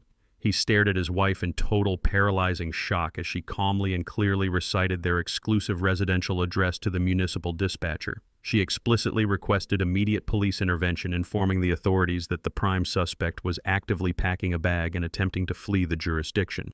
She was weaponizing the law against the very man she had conspired with to save herself. The primal instinct for survival immediately overrode Kendall's shock. He understood instantly that Megan was rapidly building a legal firewall to protect herself from the fallout of the massive shadow loan and the impending federal investigations. He absolutely refused to be the sole casualty of our collapsed empire. Kendall reached into his own jacket pocket and pulled out his expensive smartphone. He activated the high-definition video recording function and aimed the lens directly at his wife.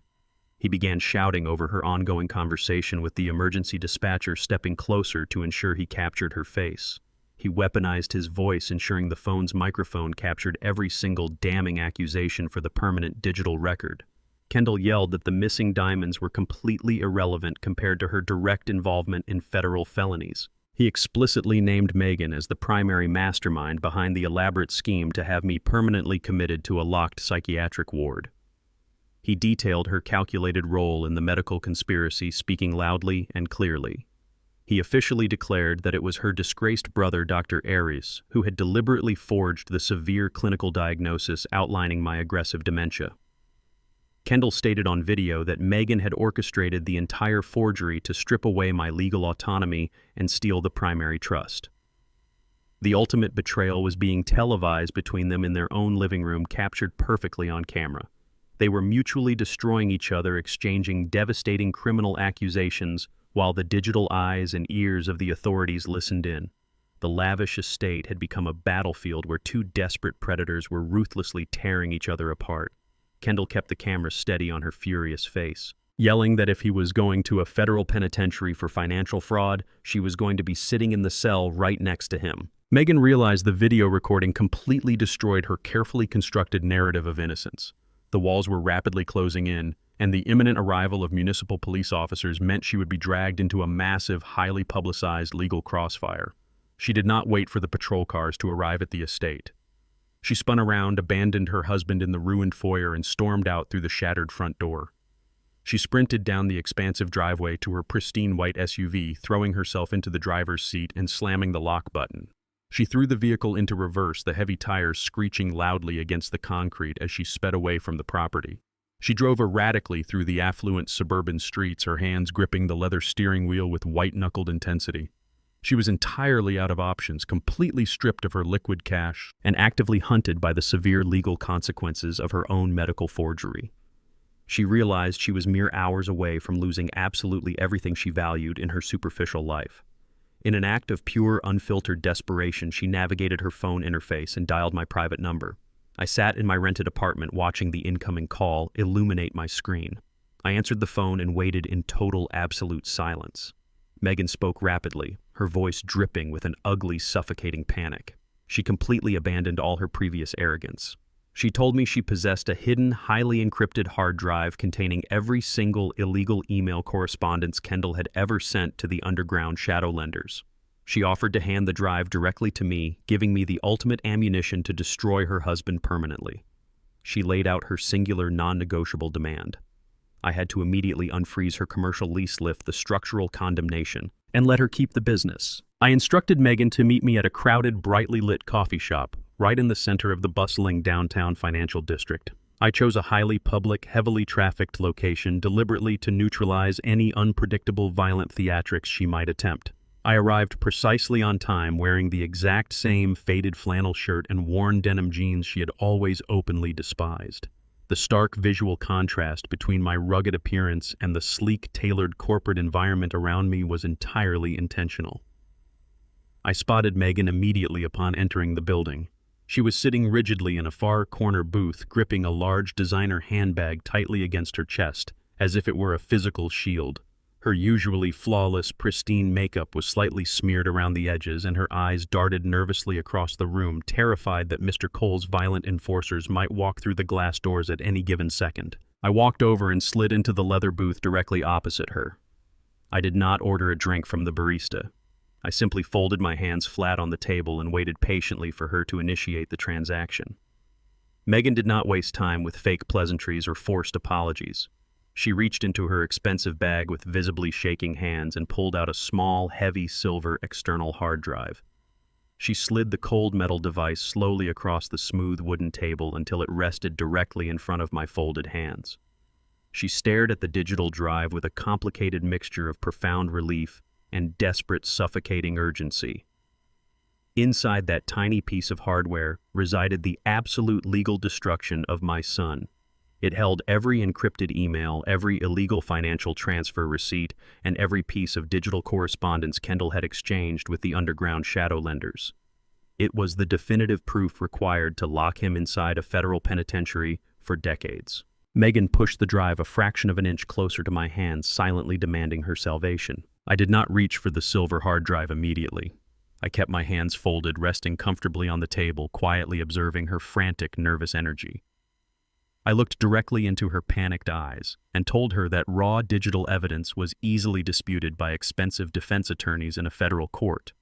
I stated clearly that before I ever accepted her terms, I required a full, unedited verbal confirmation of the events. I instructed Megan to tell me exactly how Kendall orchestrated the massive shadow loan and the fraudulent medical evaluation. Believing she had successfully secured absolute immunity for her failing spa, Megan began to speak with terrifying, eager speed. She talked continuously for 5 straight minutes, thoroughly detailing the entire criminal enterprise without a single ounce of remorse for her husband. She explicitly described how Kendall had completely bypassed standard banking regulations by directly contacting the underground criminal syndicate. She eagerly threw Kendall entirely under the bus, shifting all the blame onto his reckless ambition and his desperate, pathetic need to maintain his high society image. She laid out the exact timeline of the forgery, confirming aloud that she had personally connected Kendall with her disgraced brother to meticulously fabricate the severe dementia diagnosis. She narrated their joint strategy to permanently lock me inside a secure psychiatric facility so they could freely liquidate the primary trust without any legal interference. Megan smiled brightly as she finished her highly detailed confession, leaning back slightly against the leather booth. Her breathing slowed considerably, and the color began to return to her pale cheeks. She fully believed she had successfully outsmarted both her husband and me. She thought she had brilliantly traded Kendall's freedom for the survival of her own luxury business, securing her pristine social standing while leaving everyone else to burn. I reached across the table and picked up the heavy silver hard drive. I dropped it smoothly into the front pocket of my flannel shirt, feeling the cold metal against my chest. I looked at Megan, entirely stripping away any lingering facade of paternal warmth or familial obligation. I stared at her with absolute, chilling, zero empathy. I spoke in a quiet, measured tone that cut cleanly through the ambient noise of the busy coffee shop. I informed her that I had only accepted this public meeting to easily gather the physical evidence sitting in my pocket. I stated with absolute clarity that I had never agreed to her desperate terms, and I certainly had no intention of unfreezing the commercial lease for her fraudulent business. Megan's confident smile vanished instantly, replaced by a look of profound, uncomprehending shock. She opened her mouth to protest the betrayal, but I raised a single hand to silence her immediately. I reminded her of the night she stood comfortably in my basement, watching with cold amusement as my son physically assaulted me. I recounted exactly how she had laughed openly while plotting to strip away my freedom and my sanity. I reminded her that she had deliberately funneled stolen money out of my dead wife's memorial fund simply to finance the imported marble for her luxury saunas. I told her that she was a vicious parasite who had fed heavily on my family's legacy for years, entirely devoid of basic morality or fundamental human decency. I leaned forward slightly, bringing my face inches from hers. I delivered my final verdict with absolute, crushing finality.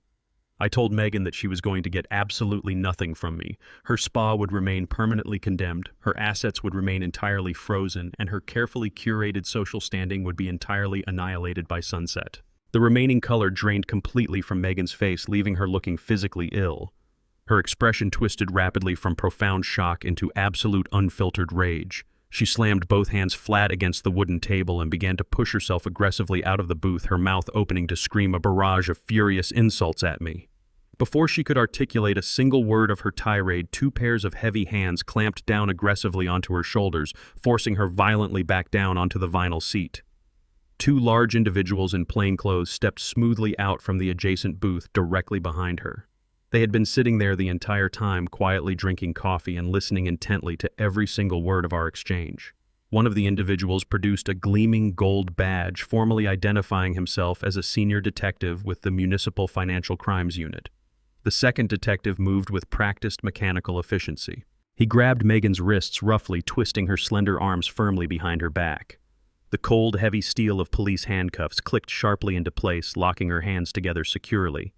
The lead detective informed Megan that she was being placed under immediate arrest for the severe felony of commercial bribery.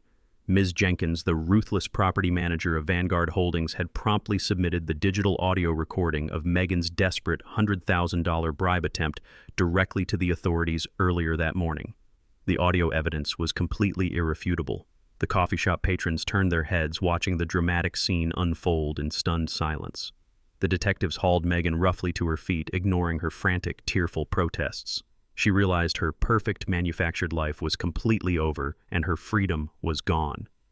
As the officers dragged her forcefully toward the exit of the coffee shop, Megan twisted her head back toward my booth. She screamed my name over and over again, her voice cracking with pure hysteria, while I sat calmly and finished my black coffee. 2 weeks had passed since the chaotic climax in the coffee shop, and the severe legal fallout had finally converged inside a grand wood-paneled municipal courtroom. The heavy mahogany doors remained securely closed, trapping the thick, palpable tension inside the packed gallery. Kendall sat at the defense table, currently out on a heavily contested bail bond. He wore his finest bespoke navy suit, his hair perfectly styled, attempting to project the flawless image of unshakable corporate confidence.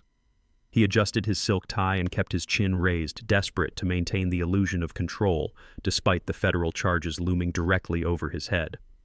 A few feet away, Megan sat rigidly beside her own heavily compensated legal counsel.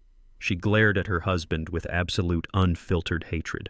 The united front of their high society marriage had completely disintegrated, replaced by bitter, mutually destructive legal warfare. She did not attempt to mask her contempt for the man who had willfully sold her out to violent shadow creditors to save his own skin.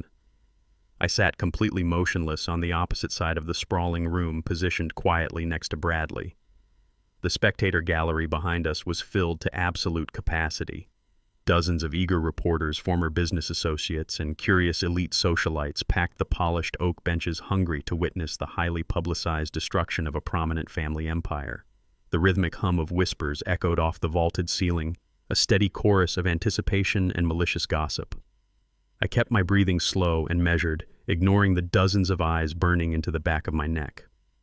I rested my hands flat on the polished defense table, waiting patiently for the ultimate legal confrontation to commence. The heavy wooden gavel struck the sound block, demanding immediate silence as Kendall was officially called to the witness stand.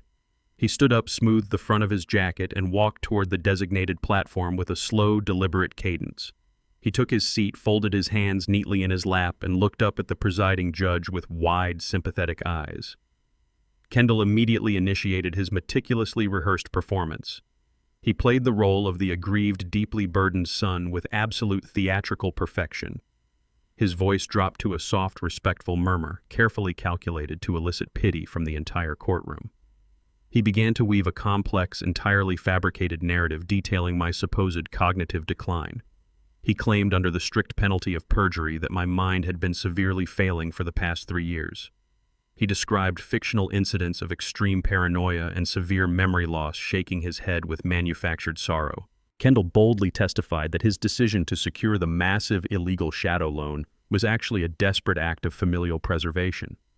He spun the narrative to suggest he was bravely attempting to protect the vast estate assets from my increasingly erratic, reckless spending habits.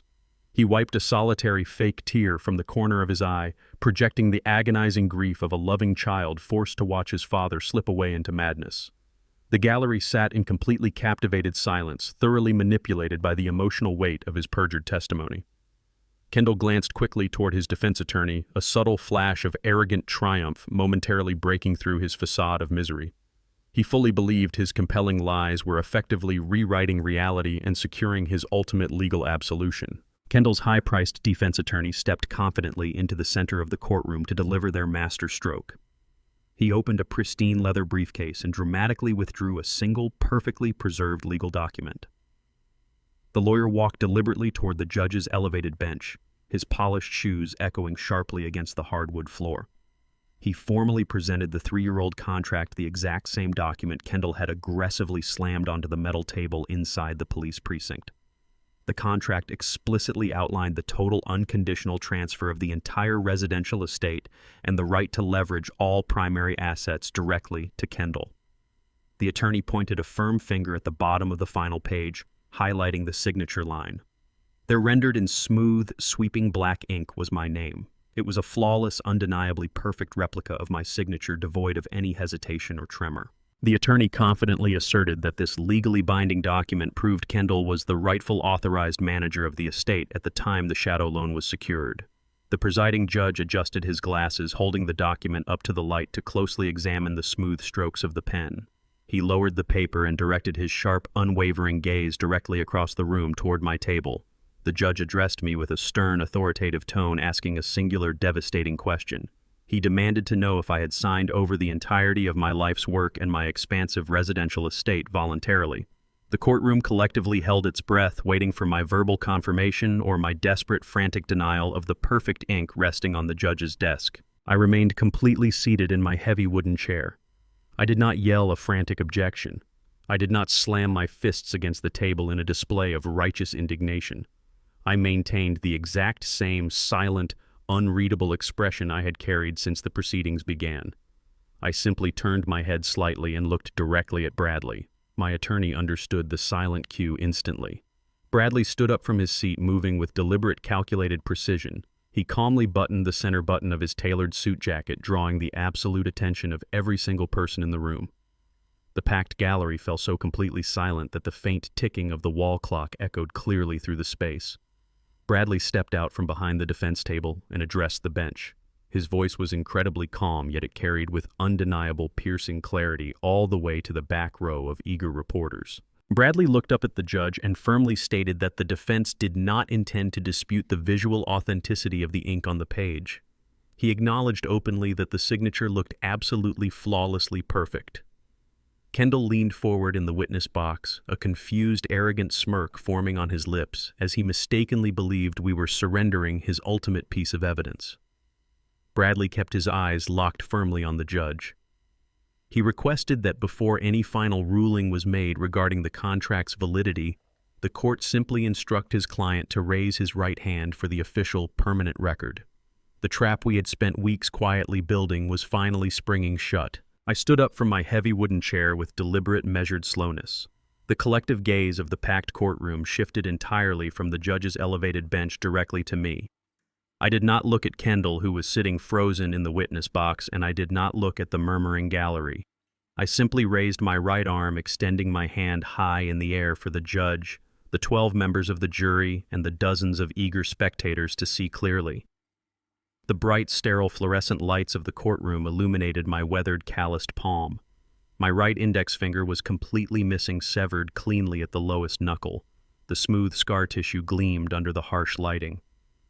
15 years ago, my son had demanded to attend the most prestigious, prohibitively expensive private university in the state. I did not have the liquid capital in my standard accounts to finance his arrogant ambition at the time.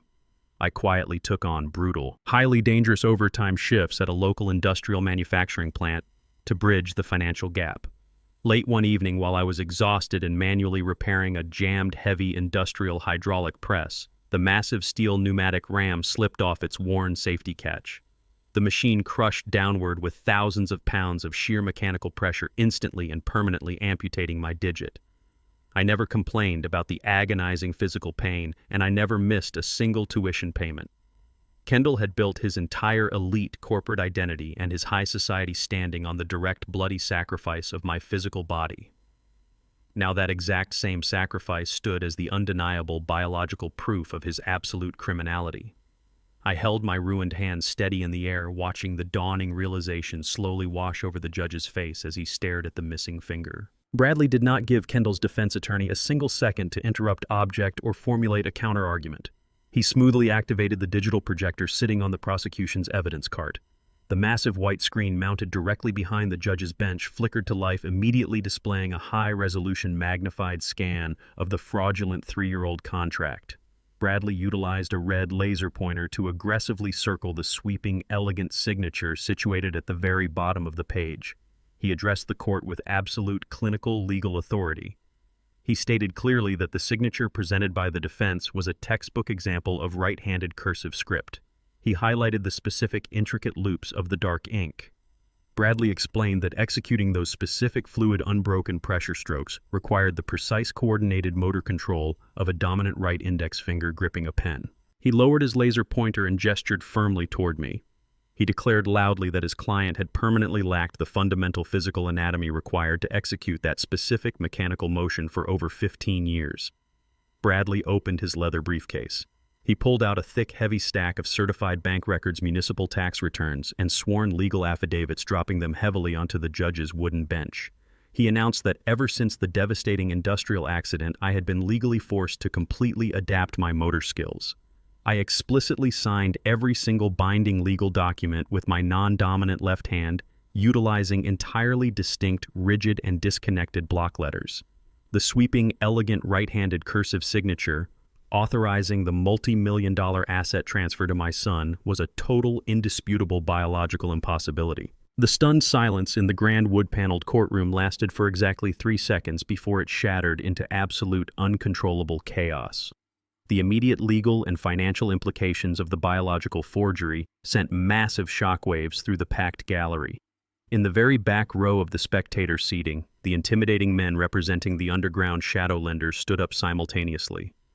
Mr. Cole stared at the massive projector screen with cold, murderous clarity. He realized instantly that the $3 million commercial loan Kendall had secured was entirely backed by a legally void, criminally fabricated piece of paper. The physical collateral shielding their vast investment simply did not exist. Kendall's face drained of all natural color, rapidly turning the sickly pale shade of cold ash. He gripped the wooden railing of the witness box so tightly his knuckles turned pure white. He looked wildly at his expensive defense attorney for immediate salvation. But his sophisticated legal shield had already evaporated. The high-priced corporate lawyer physically stepped backward, placing immediate, deliberate distance between himself and the defense table. He stared at the forged document resting on the judge's bench as if it were a live, ticking explosive. He fundamentally understood that officially submitting a blatantly fabricated document to a federal court constituted severe professional misconduct and guaranteed his immediate disbarment. He absolutely refused to touch the fraudulent contract again, abandoning his client completely to the merciless grinding of the justice system. The polished, impenetrable facade of Kendall's corporate empire had just been publicly, irrefutably annihilated by a single missing finger. The reporters in the gallery frantically typed on their glowing laptops, broadcasting the spectacular collapse of the fraudulent heir directly to the entire city. The presiding judge grabbed his heavy wooden gavel and slammed it violently against the brass sound block. The sharp cracking impacts echoed like rapid gunshots over the chaotic roar of the packed gallery. He demanded absolute order in his courtroom, his voice booming with unrestrained, righteous judicial fury. The overwhelming noise in the grand room slowly died down, quickly replaced by a tense, suffocating dread. The judge glared down at Kendall from his elevated bench. His expression held zero judicial neutrality. It was a look of absolute, unadulterated disgust, directed at a man who had attempted to manipulate the core of the legal system. The judge declared that the brazen presentation of a forged asset transfer document in his courtroom was a direct, unforgivable assault on the rule of law. He did not ask for further witness testimonies, and he did not wait for a formal motion from the prosecution. He pointed a firm, authoritative finger directly at Kendall. The judge ordered the armed court bailiffs to immediately revoke the defendant's bail bonds entirely. Kendall panicked, his breath catching painfully in his throat as 2 heavy-set officers marched quickly toward the witness stand. They grabbed Kendall forcefully by the arms of his expensive suit and hauled him roughly to his feet. He was being arrested right there in the middle of his own civil hearing. The bailiff recited the new devastating criminal charges loudly. Kendall was being held for grand financial fraud, aggravated forgery, and severe perjury. Kendall's knees buckled underneath him. He fought against the officers, twisting his body in absolute terror as the cold, heavy metal handcuffs clicked sharply, locking tightly around his wrists. He stared frantically across the room at me, his eyes wide with genuine panic. He screamed for his father, begging me to stop them and save him, while the bailiffs dragged him aggressively out of the courtroom. The sharp slam of the judge's gavel was merely the first blow in the total annihilation of Kendall's meticulously constructed illusion. With the master asset transfer document legally invalidated and my son locked inside a county holding cell, the financial dominoes fell with terrifying speed. The massive shadow loan he had desperately secured immediately defaulted, triggering a cascade of catastrophic audits. The federal authorities and municipal banks descended upon the estate simultaneously. They uncovered a staggering mountain of hidden tax debt Kendall had concealed from both his investors and his illicit creditors to blindly maintain his lavish lifestyle. The swift legal retribution was absolute. Moving trucks returned to the sprawling manicured grounds of the main residential estate, but this time they were not delivering luxury imports. Teams of government agents and bank liquidators marched through the shattered front doors, systematically stripping the property of every single valuable asset. They carried out the heavy imported leather furniture, the massive flat-screen televisions, and the priceless contemporary art pieces Kendall had paraded as his own. They emptied the walk-in closets, bagging up rows of tailored Italian suits and custom-made designer dresses. The opulent mansion which my son had proudly weaponized to humiliate me was rapidly reduced to a hollow, echoing shell of drywall and hardwood. The authorities executed a total uncompromising seizure of all personal and commercial assets tied to his name. Kendall's corporate accounts were permanently frozen. His investment portfolios were immediately liquidated to cover the massive federal liens, and the estate itself was formally seized by the bank. The grand, impenetrable empire he had built on the back of my physical sacrifice was completely erased in a matter of hours. While the estate was being methodically dismantled, Megan navigated her own severe legal nightmare. She managed to secure a rapid plea deal with the municipal prosecutors, heavily leveraging her digital confession and cooperation regarding the commercial bribery charges to avoid an immediate prison sentence. She walked out of the downtown precinct exhausted, wearing the exact same wrinkled designer clothes she had been arrested in. She paid for a cab back to the suburbs, using the last few crumpled bills in her pocket, fully expecting to seek refuge in her sprawling mansion. The cab dropped her off at the edge of the property, and she immediately encountered the brutal reality of her new existence. Heavy steel padlocks secured the wrought iron front gates. Bright yellow government seizure notices were plastered across the grand entrance. She walked numbly up the expansive driveway, staring at the empty space where her pristine white luxury SUV used to be parked. The vehicle had been swiftly repossessed by the bank the moment her accounts hit zero. She reached into her handbag and pulled out her premium platinum credit cards, realizing they were now entirely worthless pieces of plastic tied to frozen, seized accounts. Panic set in as the biting suburban wind cut through her thin blazer. She pulled out her smartphone and frantically dialed the numbers of the elite high society friends she had proudly hosted at her lavish Thanksgiving dinner. She called the women who had happily drank her imported wine and complimented her stolen diamonds. Every single call went straight to voicemail. Her texts were read and completely ignored. The wealthy social circle she had ruthlessly fought to infiltrate had instantly severed all ties the moment her financial ruin became public record. Megan stood shivering on the cold concrete sidewalk, entirely exiled from the only world she valued. Inside the bleak concrete walls of the county jail, Kendall was fighting a losing battle for his own survival. His high-priced corporate defense attorney had formally abandoned him the moment the forged signature was exposed, leaving him entirely defenseless against a mountain of felony charges. Desperate to escape the claustrophobic holding cell, Kendall managed to secure a highly predatory bail bond using an underground loan shark who charged extortionate, crippling interest rates. He was processed and released into the harsh daylight of the city, clutching his personal belongings in a small plastic bag. He stepped out onto the busy pavement wearing the exact same bespoke navy suit he had worn in the courtroom, now severely wrinkled and stained with cold sweat. He hailed a passing taxi, demanding to be taken to his downtown corporate office, firmly believing he could salvage some fraction of his business operations. When he arrived at the towering glass building, the security guards physically blocked his entry, informing him that the federal authorities had seized the entire floor and locked him out of the network.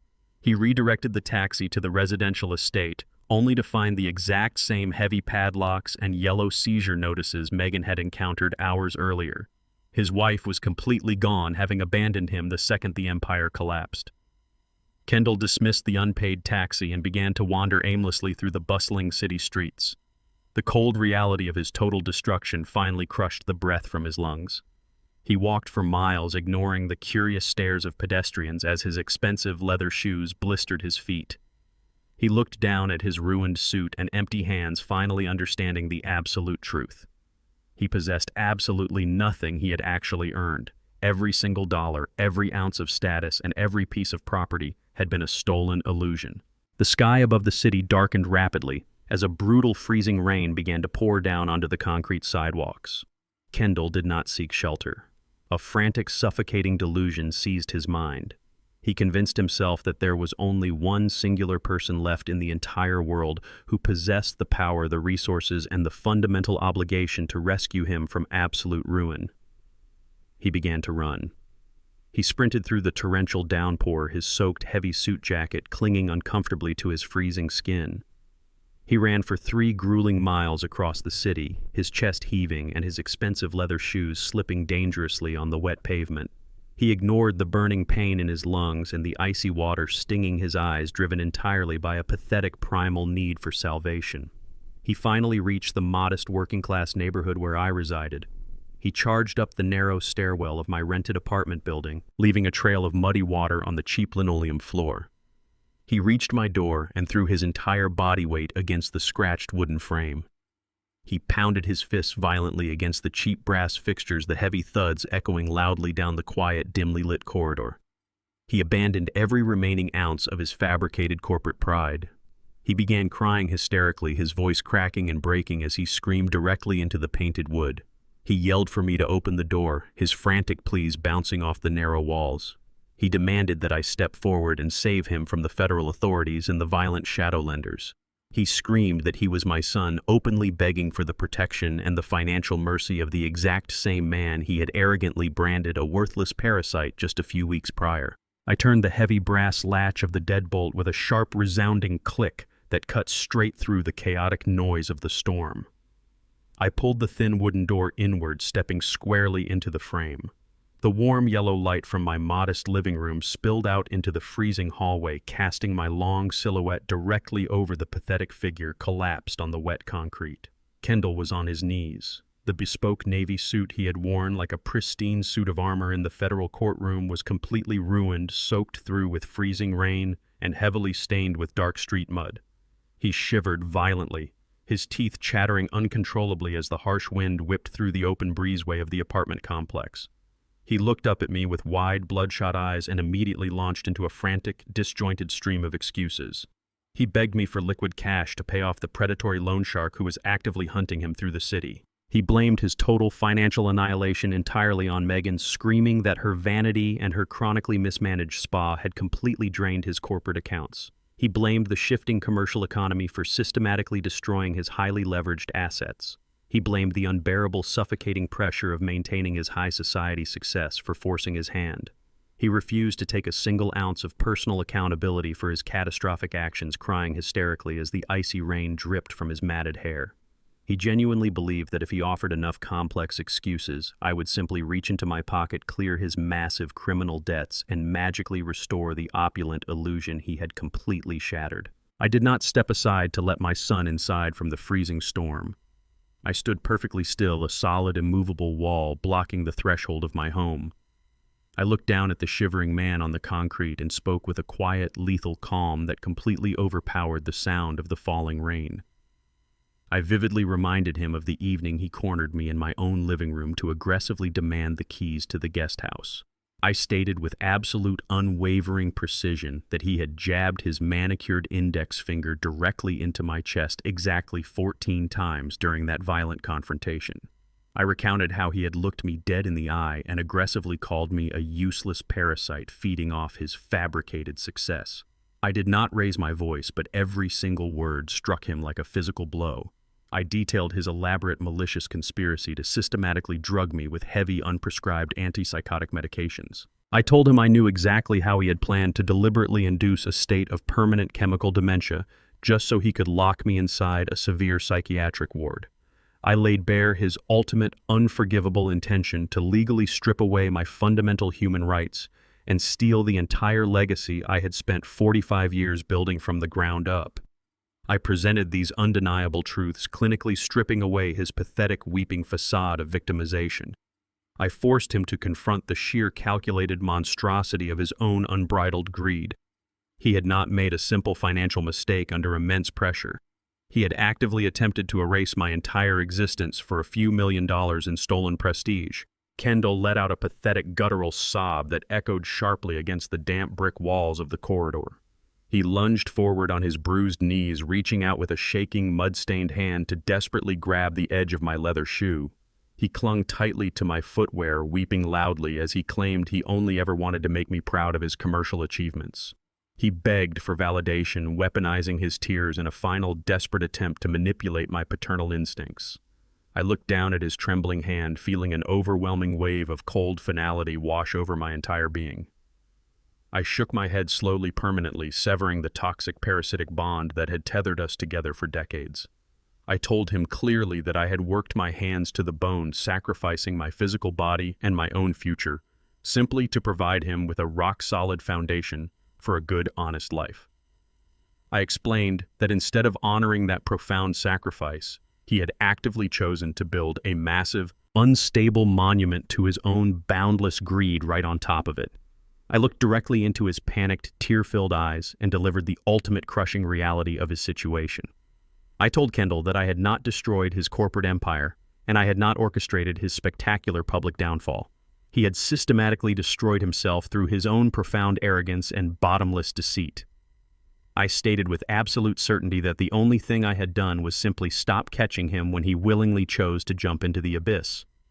I pulled my foot back, smoothly breaking his desperate grip and leaving him kneeling alone in the puddles of dirty rainwater.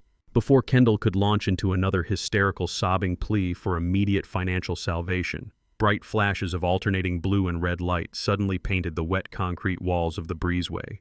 The harsh, sweeping colors cut rapidly through the darkness as two municipal police cruisers pulled aggressively into the small parking lot directly below my apartment balcony.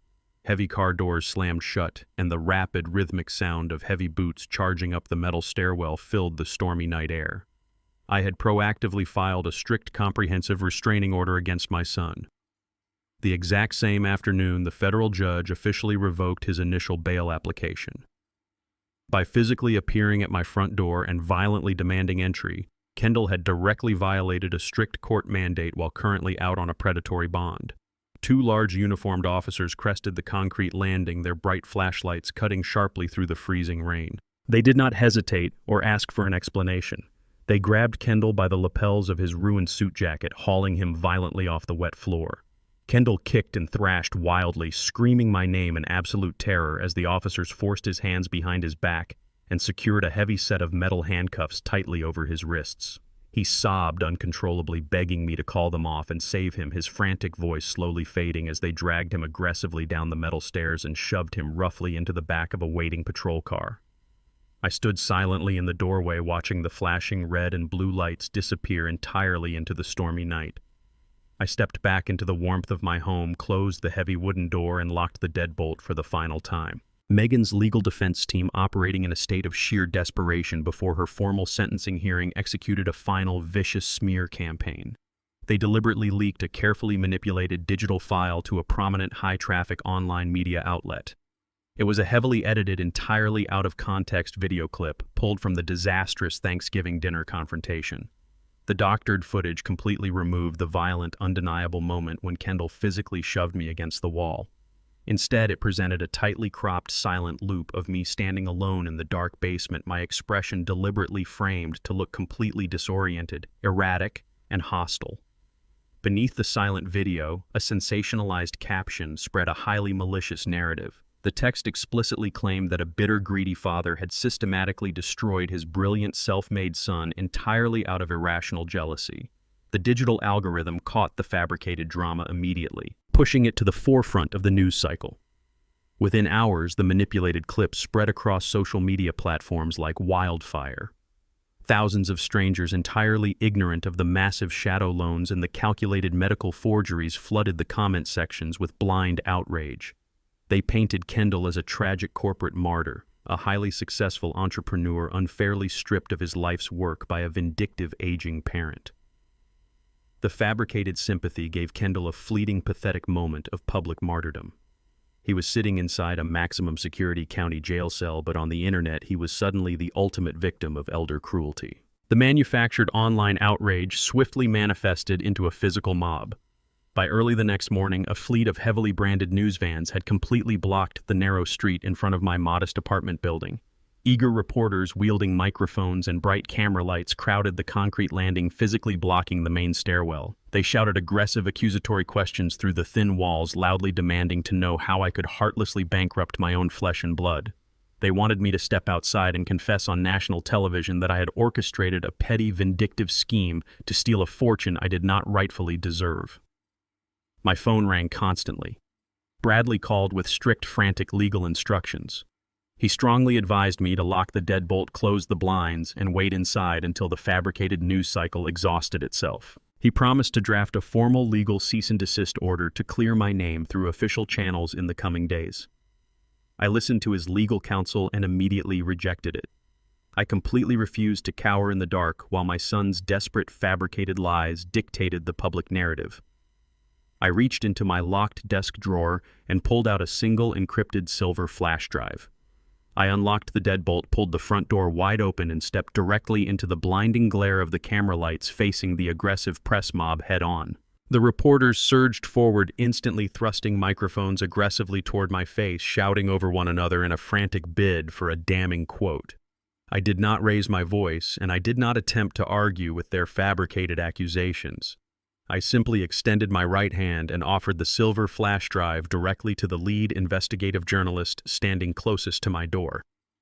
I stated clearly and concisely that the drive contained the raw, unedited security footage captured directly from the hidden cameras inside the estate's guest house. The journalists did not wait. They immediately plugged the drive into a broadcast laptop right there on the hood of a news van. The true unvarnished reality played out in high definition for every single camera lens to capture. The video did not show a confused or erratic old man. It showed Megan standing in the shadows of the basement, laughing with cold, malicious intent directly into the camera. The footage seamlessly transitioned to the definitive, horrifying moment of absolute betrayal. It clearly showed Kendall standing alone in my private bathroom, pulling a small plastic bag of blue risperidone pills from the inner pocket of his tailored suit jacket. The high-resolution camera captured him meticulously crushing the heavy antipsychotics and deliberately slipping the toxic powder directly into my daily blood pressure medication. The undeniable visual proof of their coordinated chemical attack played on a continuous loop. The malicious edited leak was instantly and permanently vaporized by the absolute irrefutable truth. The raw security footage was immediately broadcast across every major national news network.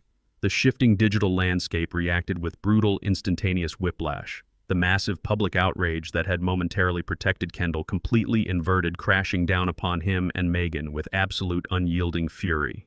The internet comment sections that had previously championed his victimhood now demanded his immediate, prolonged imprisonment. The undeniable visual evidence of a son actively, methodically poisoning his father's daily medication disgusted the entire nation. The local district attorney, who was already processing Kendall for severe financial fraud and perjury, watched the unedited video of the pill swapping from his downtown office. He immediately recognized the profound legal escalation sitting directly on his screen. The DA did not wait for the press cycle to dictate the next legal maneuver. He picked up his phone and placed a direct, urgent call to Bradley. I sat in my living room watching the breaking news alerts flash across the television screen in real time when Bradley relayed the message. The district attorney formally announced that the scope of the prosecution had permanently expanded. The state was no longer pursuing a simple case of corporate fraud or elder extortion. Based directly on the clear video evidence of the chemical tampering, the district attorney was officially charging Kendall with the severe, unforgivable crime of attempted murder. Months of grueling, highly publicized legal warfare culminated inside the grand, high-ceilinged federal courtroom. The air was thick with absolute finality as the presiding judge adjusted his glasses and looked down from his elevated wooden bench. Kendall stood trembling beside his court-appointed attorney, entirely stripped of his bespoke designer suits and his arrogant corporate posture. He wore a standard-issue bright orange jumpsuit, his shoulders slumped under the crushing, undeniable weight of his new reality. The judge did not mince words. He condemned Kendall's actions as a monstrous, calculated betrayal of the highest degree, systematically detailing the severe financial fraud and the chilling, indisputable video evidence of attempted murder via chemical tampering. The wooden gavel fell with a sharp, echoing crack. Kendall received a severe 20-year sentence in a maximum security federal penitentiary, completely devoid of the possibility of early parole. A few feet away, Megan sat rigidly at the defense table, her face completely drained of color as she awaited her own inevitable fate. The court showed her absolutely no leniency, despite her earlier digital confession. She received an 8-year federal prison sentence for her direct active role in the massive medical conspiracy and the severe felony of commercial bribery. The total destruction of their illicit empire extended far beyond my immediate family circle. Acting directly on the highly encrypted hard drive I had surrendered, federal tactical agents executed a highly coordinated simultaneous raid across the city. The FBI systematically dismantled Mr. Cole's entire underground lending operation, freezing millions in illicit funds and dragging the violent shadow lenders directly into the unforgiving light of federal prosecution. The sprawling web of deceit, greed, and violence that had briefly consumed my life was entirely permanently eradicated by the heavy hand of absolute justice. Before officially closing the highly anticipated criminal proceedings, the presiding judge offered me the floor. He formally invited me to step forward to the podium and deliver a victim impact statement for the permanent public record. The packed courtroom fell into a hushed, breathless silence, eagerly anticipating a dramatic, vindictive monologue from the wronged patriarch. The reporters held their pens steady, waiting for a quote that would define the next morning's headlines. I stood up slowly from my heavy wooden chair beside Bradley. I calmly buttoned my tailored suit jacket and looked directly across the wide room at the defense table. Kendall was weeping silently, his shoulders shaking as tears streamed constantly down his pale, ruined face. He looked at me with pathetic, pleading eyes, desperately searching for a final shred of paternal absolution or a sign of lingering affection. I felt absolutely nothing. I harbored no lingering parental affection. I felt no burning, consuming hatred, and I certainly possessed no desire for theatrical public vengeance. I turned my gaze away from my son and addressed the judge with a calm, perfectly leveled voice. I stated clearly that I had absolutely no intention of delivering a lengthy, hateful speech detailing my intense personal suffering. I told the silent courtroom that the two convicted individuals sitting at the defense tables were not destroyed by my actions or my hidden cameras. I explicitly declared that they were actively, permanently punished by the crushing weight of their own boundless arrogance and unbridled greed.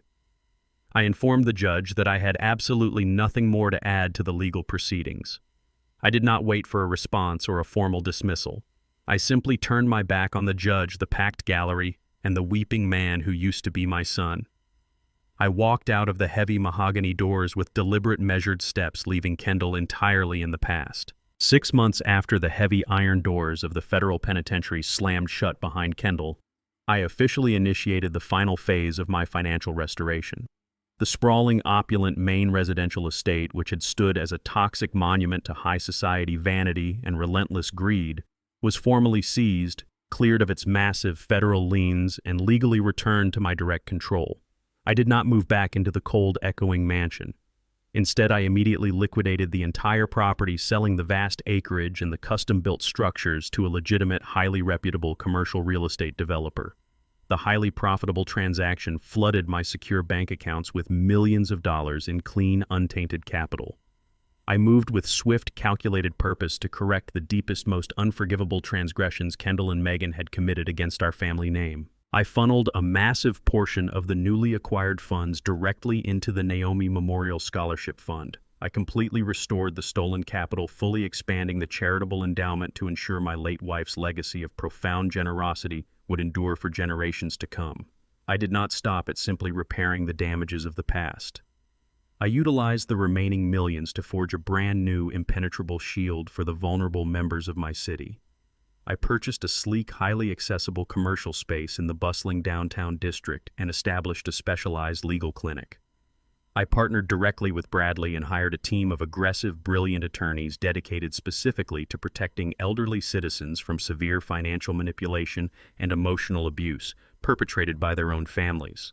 The clinic operated as a powerful fortress, providing free, top-tier legal representation to those who were actively being hunted by the exact same brand of familial greed I had ultimately survived. The bright golden sun set slowly over the calm, glass-like surface of a secluded, pristine lake.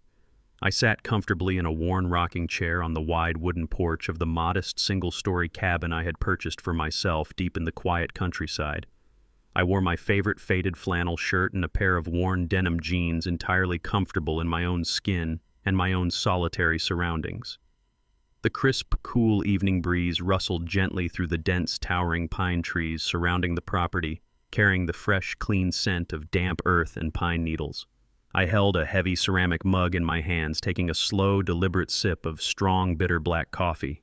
The intense, beautiful quiet of the rural landscape was a stark welcome contrast to the chaotic, screaming nightmare I had permanently left behind in the concrete city. There were no flashing camera lights intruding on my privacy or demanding my attention. There were no frantic, desperate voices echoing through the walls demanding my money, my signature, or my submission. There was absolutely no disrespect to be found anywhere near my home. I watched a lone blue heron glide smoothly across the darkening water, perfectly in tune with the natural, unbroken rhythm of the isolated environment. I breathed the clean, crisp air deeply into my lungs, feeling the steady, powerful beating of my own heart. I was no longer a target, no longer a financial asset to be leveraged, and no longer a disposable stepping stone for someone else's unearned ambition. I sat alone on my quiet wooden porch as the stars began to appear, entirely at peace, completely and permanently free from the relentless parasites that had so desperately tried to consume my life. I watched a lone blue heron glide smoothly across the darkening water, perfectly in tune with the natural, unbroken rhythm of the isolated environment. I breathed the clean, crisp air deeply into my lungs, feeling the steady, powerful beating of my own heart. I sat alone on my quiet wooden porch as the stars began to appear, entirely at peace, completely and permanently, free from the relentless parasites that had so desperately tried to consume my life. True strength is not found in seeking the destruction of those who wrong you, but in the unwavering refusal to let their moral decay compromise your own integrity. When bound by blood to individuals consumed entirely by greed and entitlement, the most profound act of preservation of self is establishing an absolute boundary. Love cannot cure a calculated betrayal, and financial sacrifice will never purchase genuine respect. By stepping away from the toxic illusion of family, you reclaim the power to dictate your own worth, transforming profound personal pain into an enduring protective legacy that serves a greater noble purpose. If you found value in this story of reclaiming dignity and establishing boundaries, please share your thoughts and experiences in the comments below and subscribe to the channel for more powerful narratives about resilience and justice.